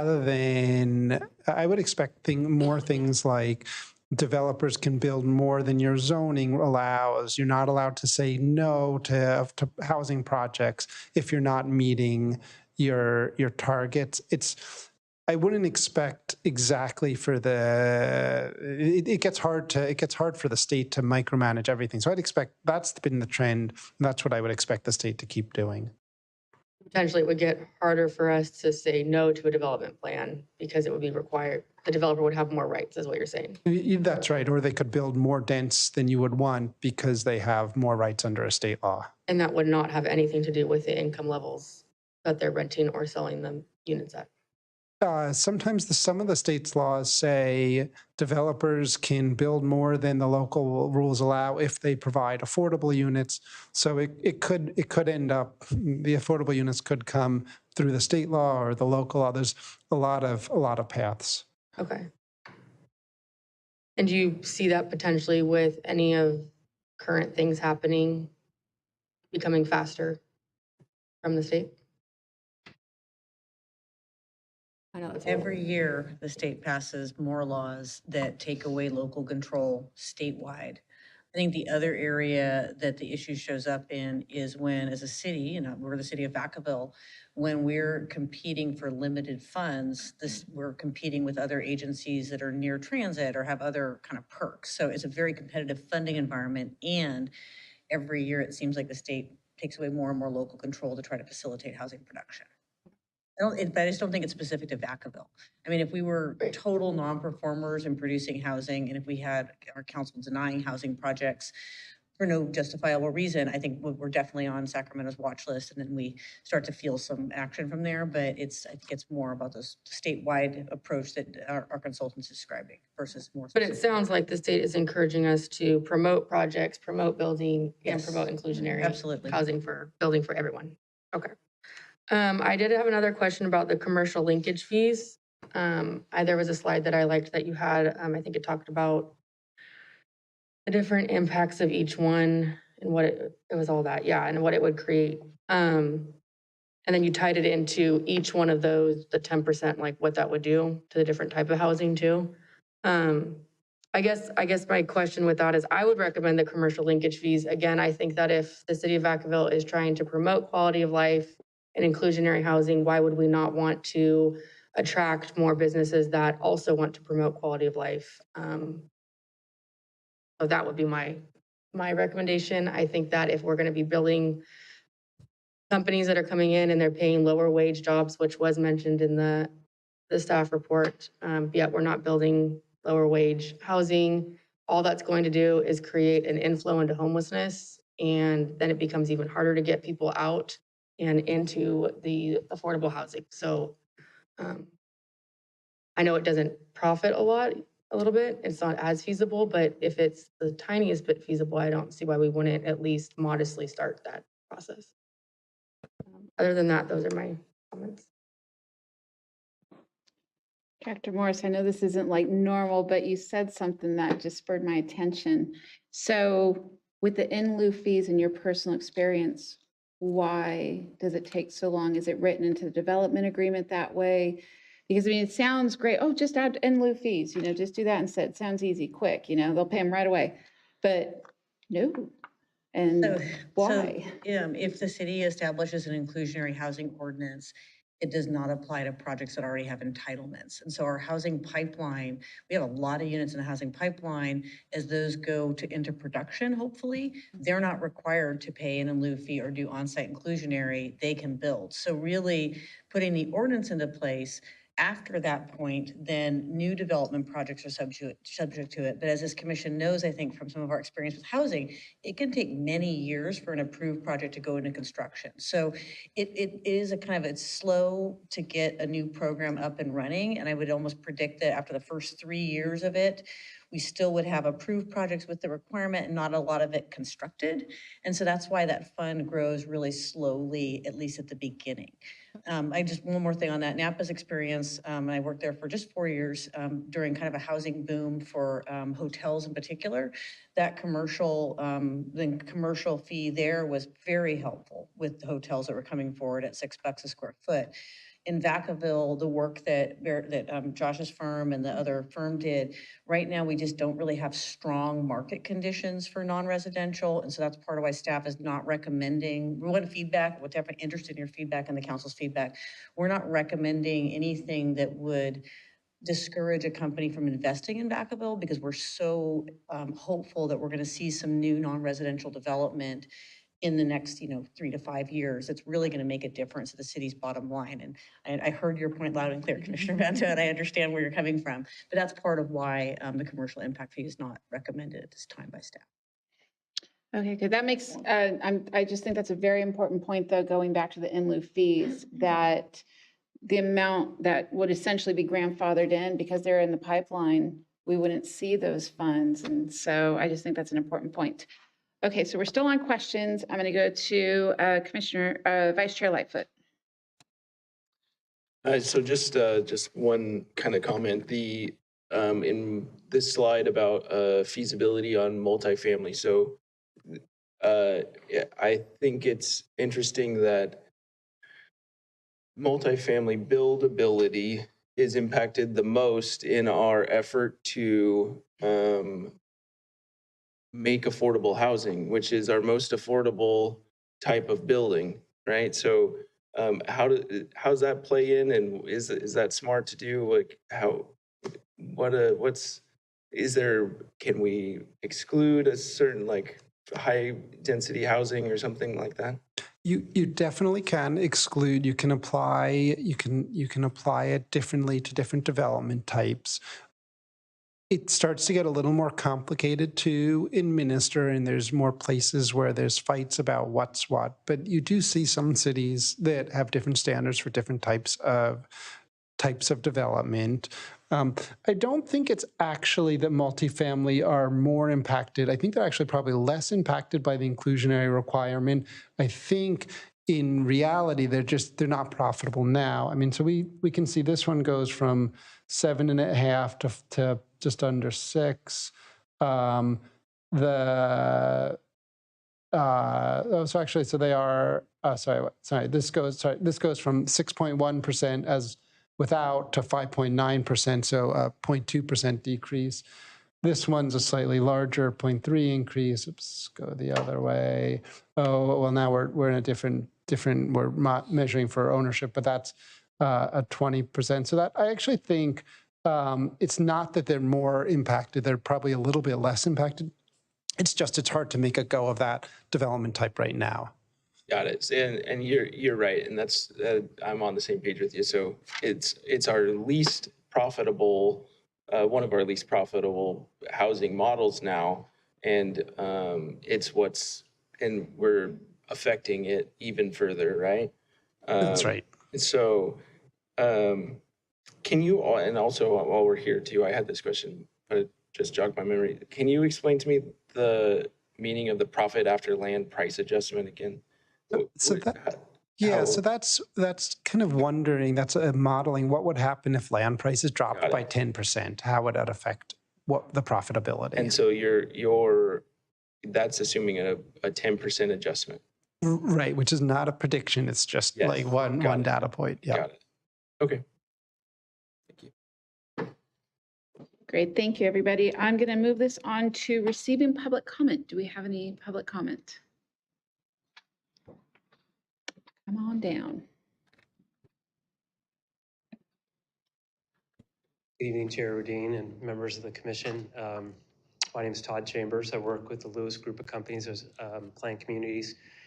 And I'm the Lone Ranger tonight, unfortunately. I don't see any of the developers in the room, but I don't think it's because it's not an important issue. I appreciate all the comments and dialogue. You guys have asked great questions, and I personally have participated in all the outreach discussions with staff and with your consultant team, both online and in meetings offline with them over the phone.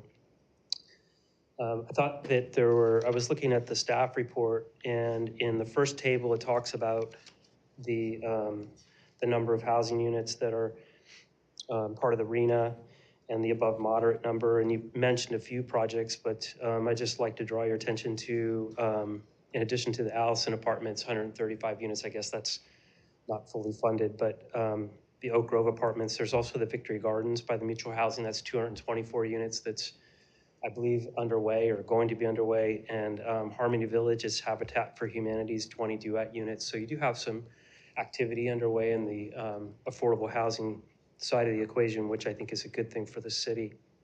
I just wanted to offer some observations. We're not an affordable developer, but you're likely aware that we are part of the group that's trying to do some things on the east of Leisure-Town Road. And I think with a larger project like that, it makes it a little more manageable for guys like us to incorporate some affordable housing. And in fact, we're going to propose that. I wouldn't say it's 10%, but you know, we specifically have carved out 5 acres that we would dedicate to a site that would be for affordable housing. We would work with we would just dedicate the land, work with an affordable builder to come in and actually build units. And I think if you've kind of touched on a lot of things tonight, but is your goal to provide housing for people that are lower incomes, or is your goal to locate people in neighborhoods that they couldn't necessarily afford to live in? And so, for example, if you're selling a house for $330,000 to somebody, that's going to be deed restricted. So when they go to sell it someday, they have to sell it for $330,000. I did a little bit of leverage in there, but it's not like they're going to get any equity out of that house and be able to move on to something necessarily better. They'll be able to live in that neighborhood next to the person that paid $600,000 for the same house. So I think in my mind, it's important to look at what are your goals as a city? Are you looking to, and nowadays the affordable apartment projects, I wouldn't say that they're going to go, oh, look, that's the affordable project. Apartment communities that are for lower income that are deed restricted are built very nice, and I think that they blend in with the neighborhood. And so in our case, we would look to incorporate that within our master plan community, so it'd be part of the neighborhood, but not necessarily sprinkled about throughout the rest of the neighborhood, if that makes sense. I think adopting an inclusionary ordinance that requires guys like us, residential developers and builders, to shoulder the responsibility of providing affordable housing, that just directly affects the cost on market rate housing. So that's going to be absorbed by market rate. So it will just increase the cost, whether it's an inclusionary, whether it's a fee, or if you require us to actually build affordable units within a community, that cost will get passed on. And Todd, I'm so sorry to cut you off. We've gone 30 seconds over the 3 minutes. that's fine. I've invested a lot of time and effort into this issue with your staff, so I thought you'd like to hear what I have to say since no one else is in the room, but I understand. Thank you very much. All right, thank you. Do we have any other public comment? Okay, I'm going to close public comment and bring this back to the commission to discuss and provide feedback for staff. Commissioner Klein, do you have anything? Yeah, I think that the lone public comment, thank you very much for attending the meeting and participating in the dialogue. It's very important to consider what are the goals. And I agree with Commissioner Lightfoot on this. Thank you very much, Ralph, for framing my question so well. But that is really the question that is going to kind of focus our effort here and to make this program successful. If there are case studies of communities that have articulated very clear goals and you're able to measure your performance beyond just what the bare minimum state requirement is, I'm very interested in that. And I think that Vacaville can do very, very well to take itself seriously here and not just settle for, we're going to provide, the bare minimum. I think that what Vacaville deserves is to have a clear goal and objective coming into a program like this, which is very important, and to be able to measure our performance. And I just don't have enough information other than just sort of a generic sense of what other communities have, I already know what inclusionary housing is, and I know how the law works, but I think that, for us to, what we owe this community is a clearly articulated plan and goals for how this is going to perform. And that much, I just don't really have a sense of what would make Vacaville unique in this space. And I think that, Director Morris has such a rich amount of experience from all of the places that she has been associated with through her career. I think that, she's worked in San Jose as well. So Silicon Valley is kind of a pretty good example. Like, you could provide affordable housing anywhere in the Silicon Valley, and it's going to fill up. And so I'm curious, what were the case studies, experiences? How would Vacaville perform similarly? And I don't have a sense of that. And I think that we don't want to just do what everyone else is doing. We want to jump into our inclusionary housing program with a clear set of expectations, goals, and how the community would be able to measure performance. So especially here, where this is not a requirement that the state is foisting on us. This is a chance for Vacaville to craft a very unique and tailored program for our community. And I don't have the sense that we have that kind of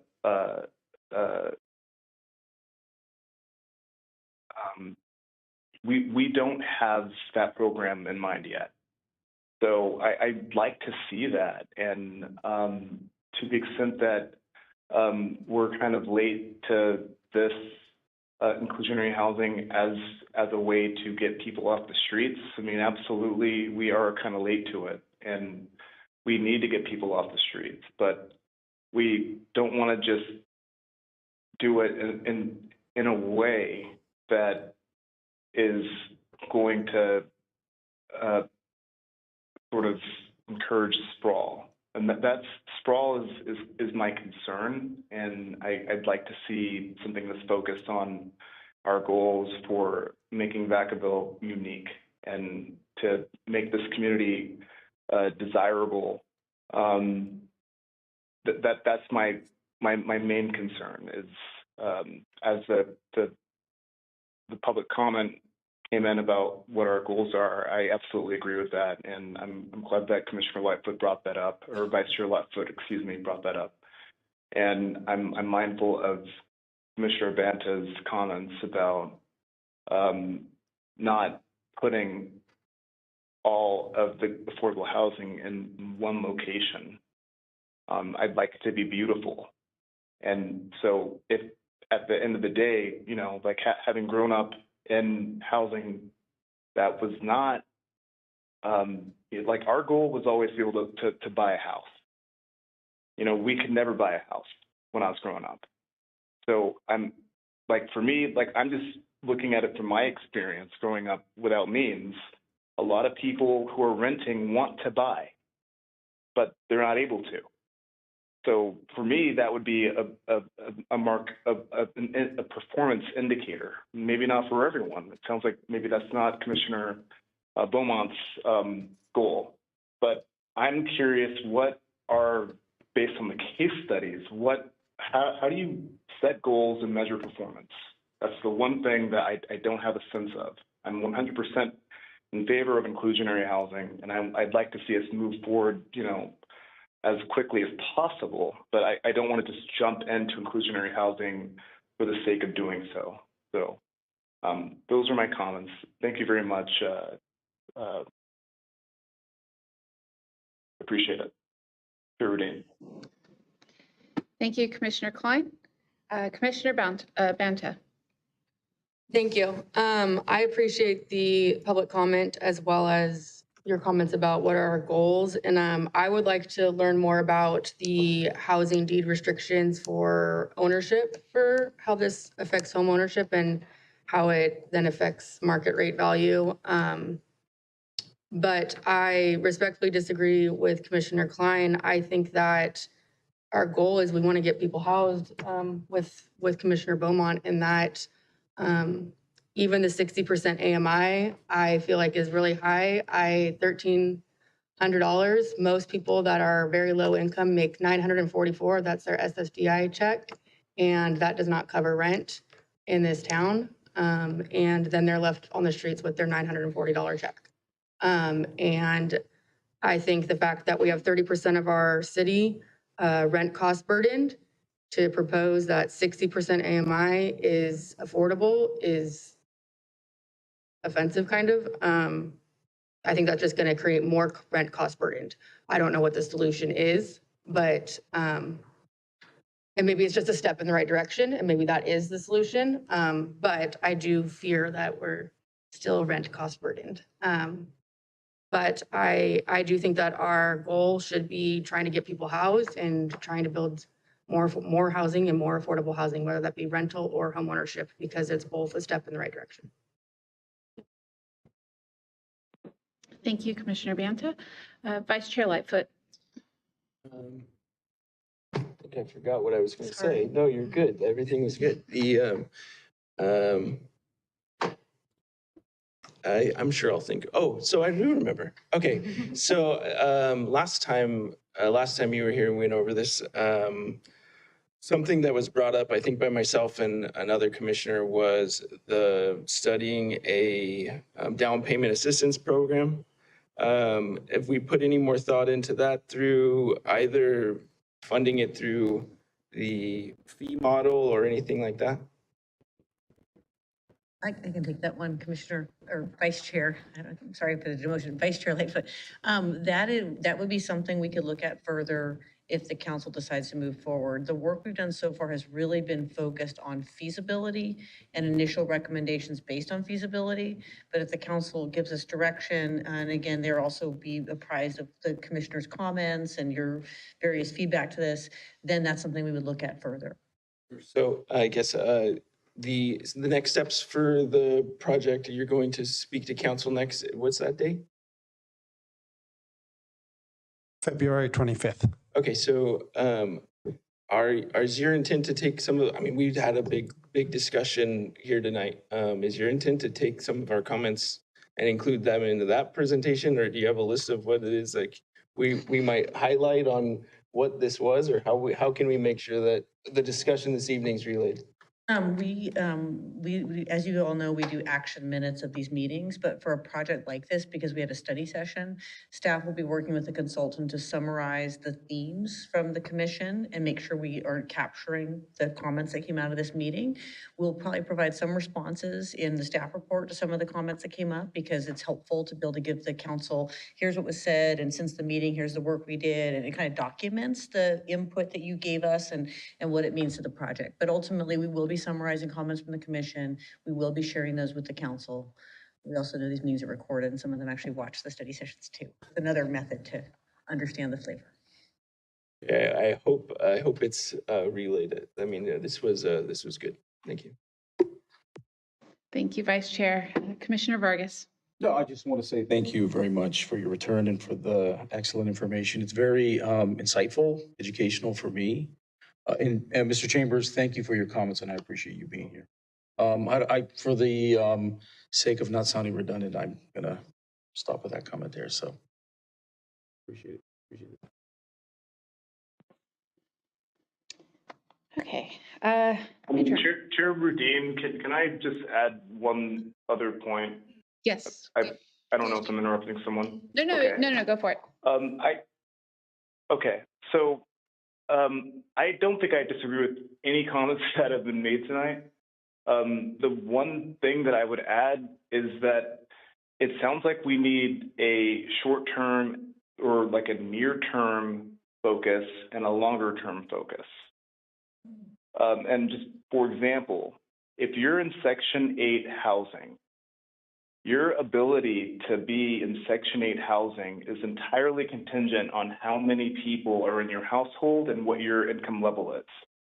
So if you're successful and you're a mother of 4 and all 4 of your boys go to college or they move out and you're still making a very minimal amount of money and you're renting Section 8 housing, once your children move out of the house, you can no longer live in that house. That's how Section 8 works. It's a near-term solution. And then you move into a car or you have to move somewhere else. So the goal ought to be to look at a near term to get people out of the car into a near-term solution. It's Section 8 perhaps. And then what's the longer term goal?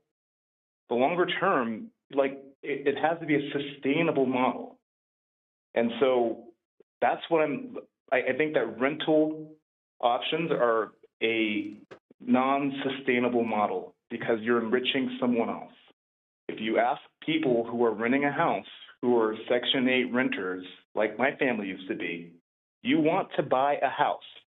You don't want to rent that house forever. And then you have all these program requirements. You're beholden to the government. I think that most people want to get out of a rental situation into a longer term situation. And we need a commercial model that supports a longer term goal. And it all has to be synced up. That's the one thing that I am calling for that I don't see, that what is the longer term model? In the near term, absolutely, but it's just a Band-Aid to have a rental housing option or something to just merely get people out of their cars. Okay, there are only a couple of us that have lived in cars. And if you lived in a car, you're more than happy to move into a house and rent that house. Okay, but I don't think that most people who are renting a house or who are it's a very cumbersome model. The Section 8, being in Section 8 is a very difficult thing to keep up for your entire life. That's what I'm trying to avoid. How do you make it a more sustainable model? And so I'd like to see, how do we have a unique program where you don't have people just merely moving from the Bay Area, a more expensive community, into Vacaville? Or I guess Vacaville is Bay Area technically. So how does Vacaville just not adopt a program like this and then have it not meet what our actual goals are for inclusionary housing? And so I'm hoping that we can all agree that we want to see near-term and longer-term solutions. And in the longer term, we don't want to lock the citizens of Vacaville into a Section 8 not sustainable model. So that is one of the risks that you have to look at in a program like this, that you're looking at what is the long-term goal. The long-term cannot be to just be locked into a Band-Aid. So those are my comments. I'd like to see what is the long-term goal where you can move people, where people can have the whole continuum, that you get out of a car into rental property, and that rental property is not just going to be Section 8 housing, that when your last child moves out, you also have to move out because you can no longer be in Section 8 housing. That's how Section 8 works. It depends on the people that live in that house and the income level, the numbers. So I'm attentive to these issues because I've lived this, and I think that we can't just look at a short-term Band-Aid model.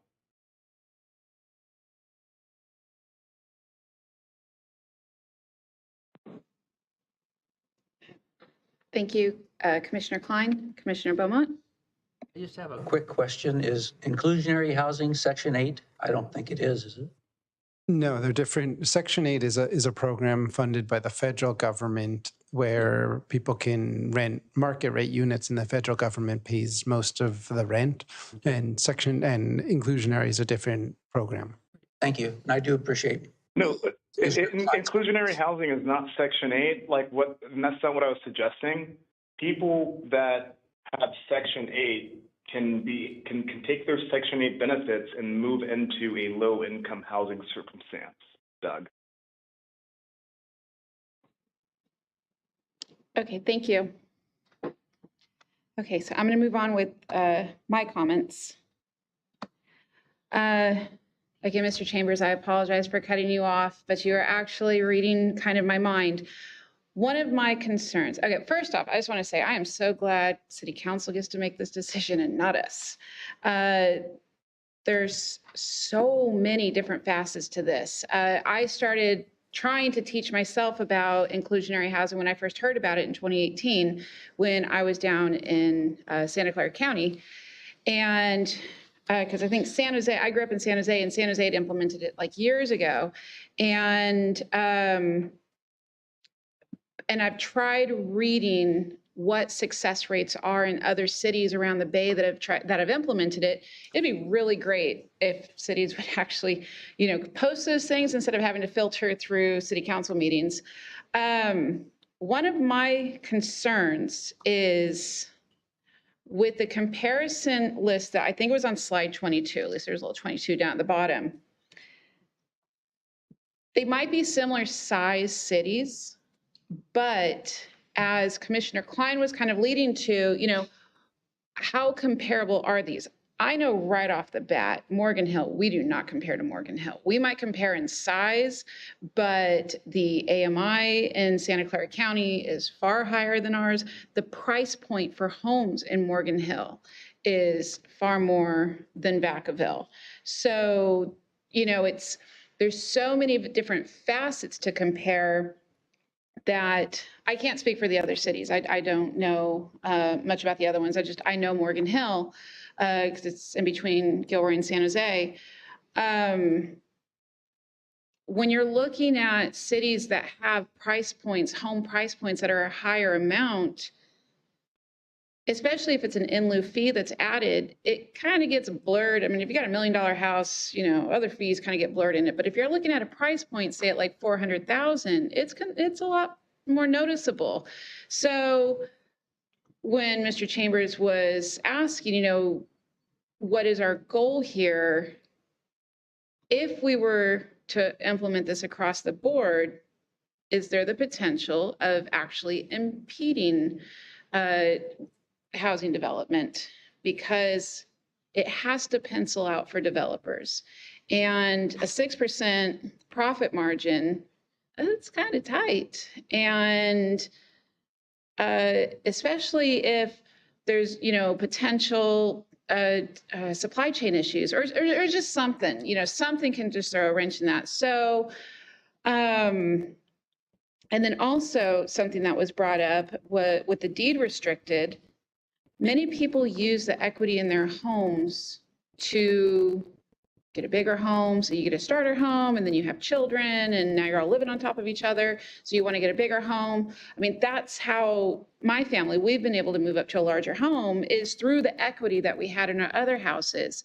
Now, it's getting somebody into a house. I'm not trying to, discredit that by any means, but if a person is in a deed restricted house, and I'm no expert on deed restricted and how, the nuances to that, but if they live in the house, say 5 years, because I think that's about the average people live in a home before, they move or whatever, and say that, equity around them, the home values have gone up, they might have even gone backwards because they can only take what, from my understanding, this could be totally wrong, they can only take what they put into it, and they don't get the equity. And if the surrounding home prices have gone up, now where are they going to go? So that's another concern of mine with the deed restricted, with purchasing. Okay, I did that one. Then with commercial, if I agree with staff's recommendation of not going forward with the commercial part of it. I totally understand your point, Commissioner Banta, especially for low-paying jobs. But if we're struggling with getting commercial here in Vacaville to begin with, we need to try to encourage it, not discourage. And even looking at the outlets, don't have nearly, as many stores as we did. It's just, I wouldn't want to do anything that discourages commercial, would be my recommendation.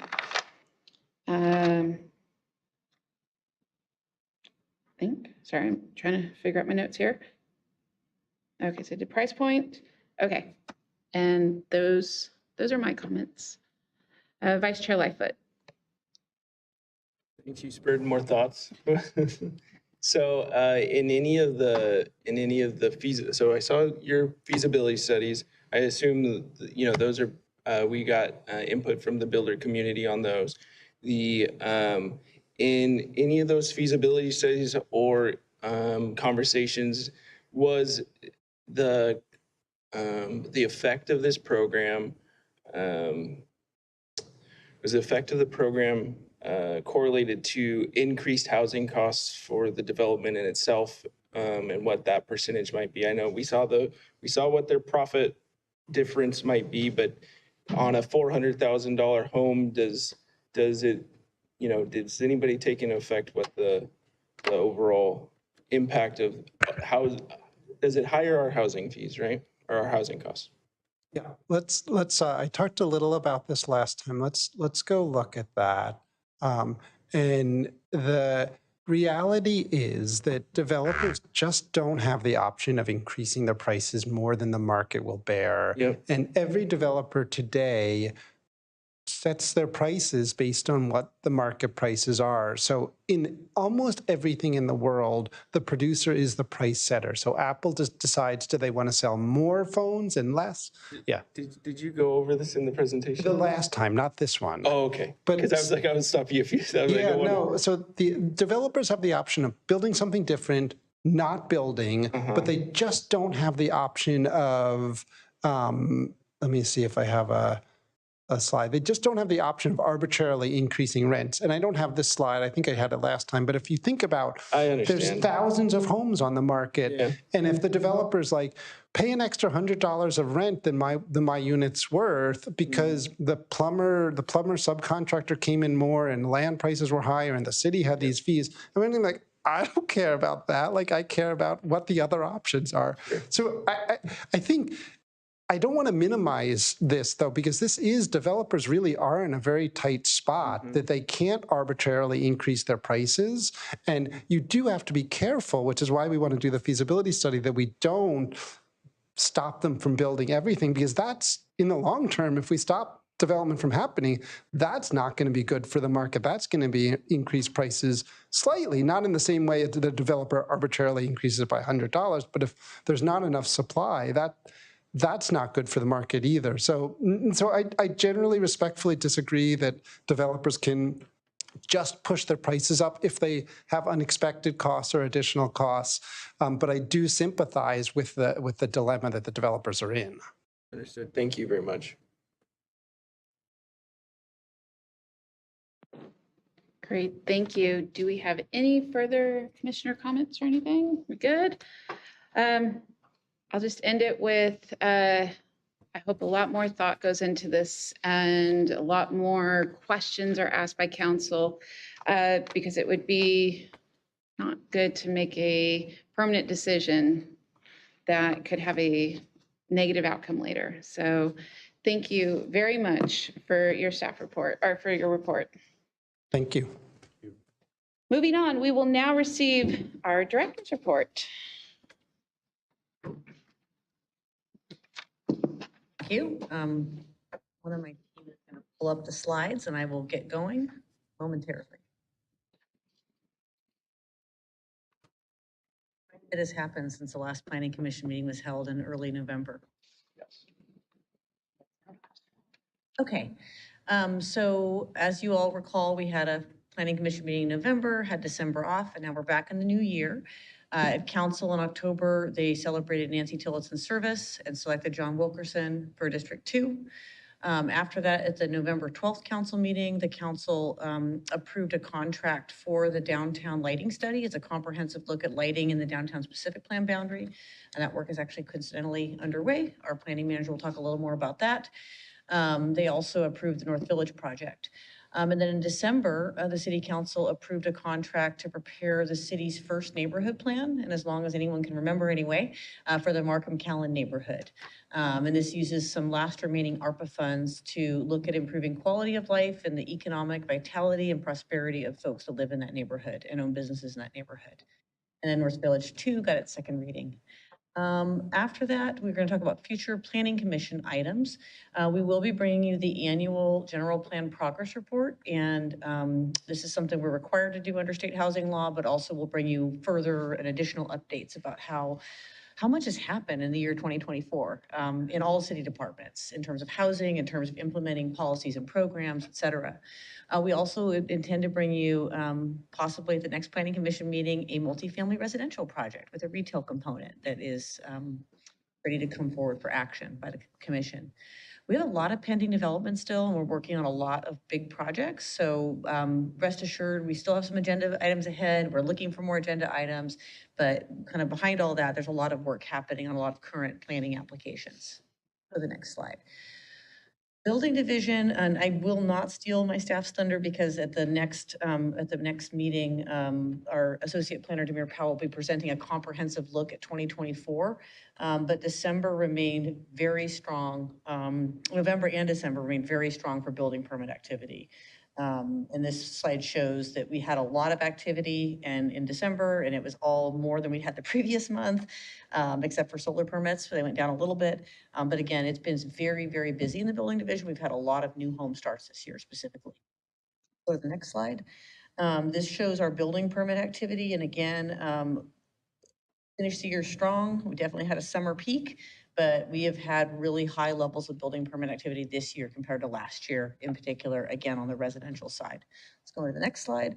Inspection activity, you can see spiked in October, but I guess in December, even though in theory it's a winter time and people aren't building, we are still having a lot of people building, both with homes and also with remodels and whatnot. Go to the next slide, and this shows our solar permits relation to building permits, still trending pretty similarly, actually. Although you can see in December they went down a little bit and the building permit activity went up a little bit, they're still, again, not totally disconnected in terms of trends. Okay, let's go to the next slide, and this is where Payman will do the current and advanced planning monthly reports. Good evening, Commission. So for District 1, we had one minor application for patio adjustment. And then, as you all know, the Centennial Park Master Plan was approved. District 2, mango materials and a wall for Roberts Ranch. And also Roberts Ranch house plans for new applications that were submitted, and the new clay oven that's going to be moving just further down on Orange Drive. No new applications for District 3. A duplex was approved in District 3. New applications for District 4 were for a, Creekside Gardens Apartments Edition, and none were approved for District 4. For District 5, new North Orchard Apartments and the dock stop, sorry, I don't know if I find that humorous. Zoning text amendment was submitted and none were approved for District 5. And then District 6, no activity with new or approved projects. For advanced planning, now that we're fully staffed, we have a lot of projects on our plate. Some have been managed by some of our current planning staff, and the rest were going to be by our new associate and assistant planners in advanced planning. So for the housing element, we're working on lining up a number of programs to implement in 2025. That's considered to be an ongoing work for the next 70 years. Peabody Allison specific plan, that's been a work that started some time ago. We had our first engagement with students for Will C. Wood last week, which was amazing. They had a lot of good comments and criticisms of what we do in Vacaville, but it was really good information. It was day long. We were in six classes. So that was really great, actually. Tomorrow we have our business walk where we're going to be going to ourselves, staff, and the consultant teams are going to be going to different businesses, the Peabody Corridor, Elmira, and the Commons. We have set of questions to ask, primarily where they would like to see focus of any improvements in the specific plan area. So that's going to be a few hours tomorrow. And then after that, we're also lining up interviews with some of the same folks who are interested in being interviewed. There has been in just sort of the run up to all this, some communications. A lot of the folks that are in the County Square Market Shopping Center, they have been sort of the most interested and the most engaging in what we want to do, which is great. So that's going to be a work that's going to be continuing. Eastern Leisure Growth Area specific plan, we have contracts coming up for upcoming city council for engineering services and for fiscal analysis. And we're right now expecting a draft of the specific plan towards the end of March for city council review.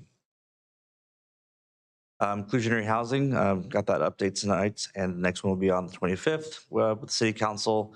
The two projects that Director Morris mentioned, Markham Collin Neighborhood Plan, we had a kickoff meeting on January 9th. We're moving forward with that community engagement in February, and also other forms of public engagement with the neighborhood coming up in March, July. The downtown technical study, we had a focus group meeting last week. That's also something that's going to have somewhat of a quick turnaround. So lots of work is going to be done in the next few months. We have a number of outreach efforts coming up in this month, but also next month. And that includes the outreach efforts similar to Peabody Allison with Vaca High and Buckingham Charter School to find out sort of where the youth see any sort of lighting setting improvements, what they do downtown, where they go, and what their thoughts are. So we're looking forward to that as well. And then sort of the larger community meeting, we're still working on the logistics of that. That's all I have for the updates. Delighted to announce on the staffing front, and actually Planning Manager Bevan mentioned this, we are now fully staffed in the planning division. We've hired 2 new planners who will be presenting themselves here when they bring items to commission. Adeline Morley and Brenna, whose last name is not immediately clicking with me right now, Klaschinski, I think. Anyway, they're wonderful. We're happy to have them. Also, I hired an assistant director who started last month, Claudia Garcia. She's sitting up there in the audience. You can say hi to her after the meeting. She'll be assisting me with the entire department's operations with a special focus on the building division. So she'll be here at Planning Commission, but she's also going to be working a lot on some things we're trying to accomplish over in the other division. And then notably for the Planning Commission and the public, I've finally hired an executive assistant for the department and for the Planning Commission operations, and that's Nadakon Aramvit down there at the end. And she is shadowing this deputy city clerk tonight, and then possibly will be shadowing one more meeting, but eventually she will be the full main contact person for the commission. So I'm very excited to have her joining my team. It's about time, so it's good. And then building division, just again, because we have a lot of changes. We've had a couple promotions within the division. We now have a fully staffed plan review team comprised of 2 full-time staff to reduce our reliance on outside consultants, which is very positive for customers and for our bottom line. And then on the inspection side, we have offers out to all 3 vacant positions. One just started, one just cleared background, and one's in the chute. So there is a scenario where we will be fully staffed in the first quarter of this year, and I could not be more excited. That's the update on staffing, and I think that might conclude. If you have any questions for me, I'm happy to entertain them at this time. Is there a summary of the high school outreach session? We're working on that, but primarily the students that we talked to would like a place for the youth to hang out. There isn't anything like that in Vacaville. Anything from a plaza to sort of more uses that are geared towards the young crowd. They just felt that they have to go to other cities. Even something where they said, well, the Fairfield Mall isn't that great, but it's at least a place where we can walk around for a couple hours, get something to eat, and there's some stores. So, but they also, I mean, I was surprised that they care about the aesthetics of whatever it is that we're trying to do, whether that's through landscape design or actually building design. They do care. I don't know why I was surprised to hear that, but that was sort of a running theme as well, that they want to go to places that look nice. They want to go to places that they just have options to not be home, to not do other things, but just have a place to go and hang out with their friends. So as it relates to the specific plan area, I think there are opportunities to do that. Again, sort of the focus isn't the county square market, but that's seemingly where we're having, as I mentioned, the most engagement and most involvement. So there might be opportunities to do that, not only in that area, but in downtown or other parts of Vacaville too, because their focus, the students' focus wasn't just their area, it was the entire city. Thank you.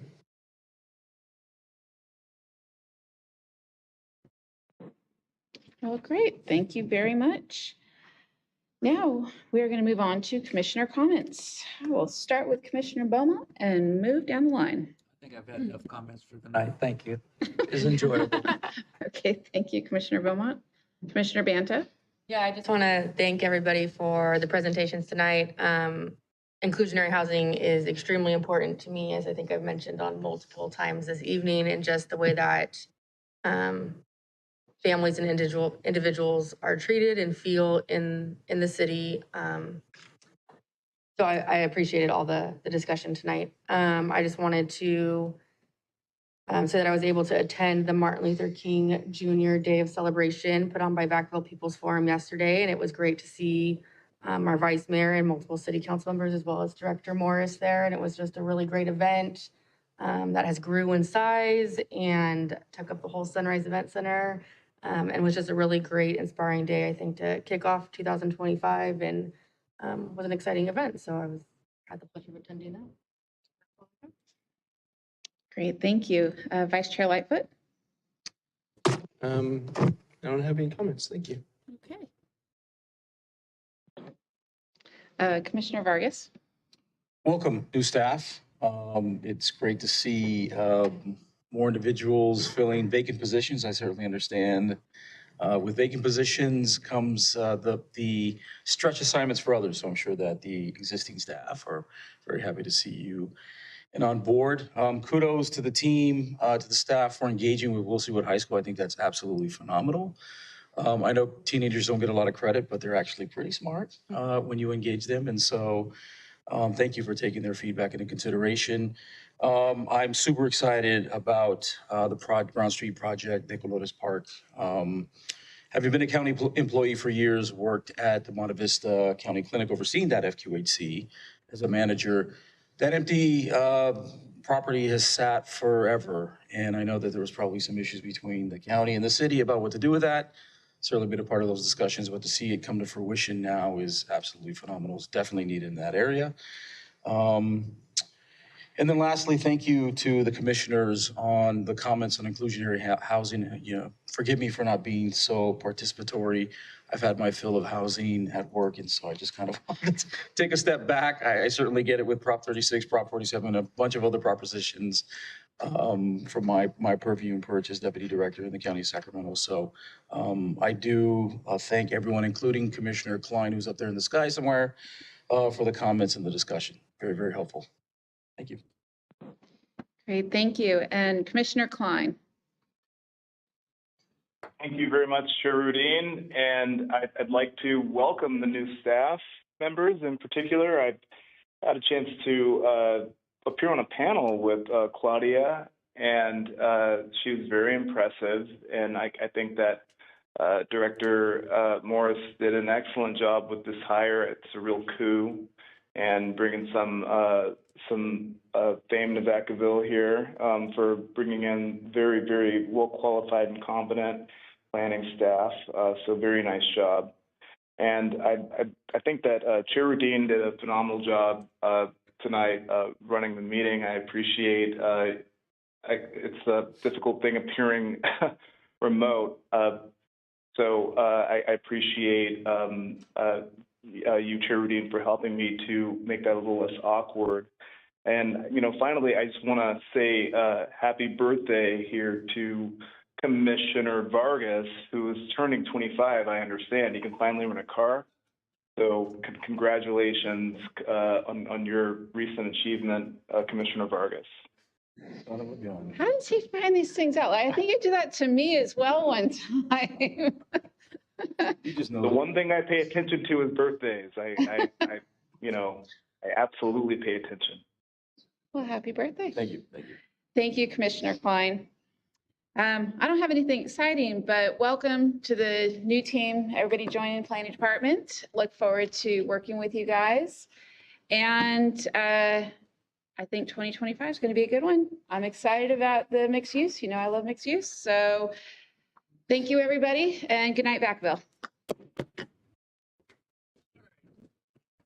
Get the year off started.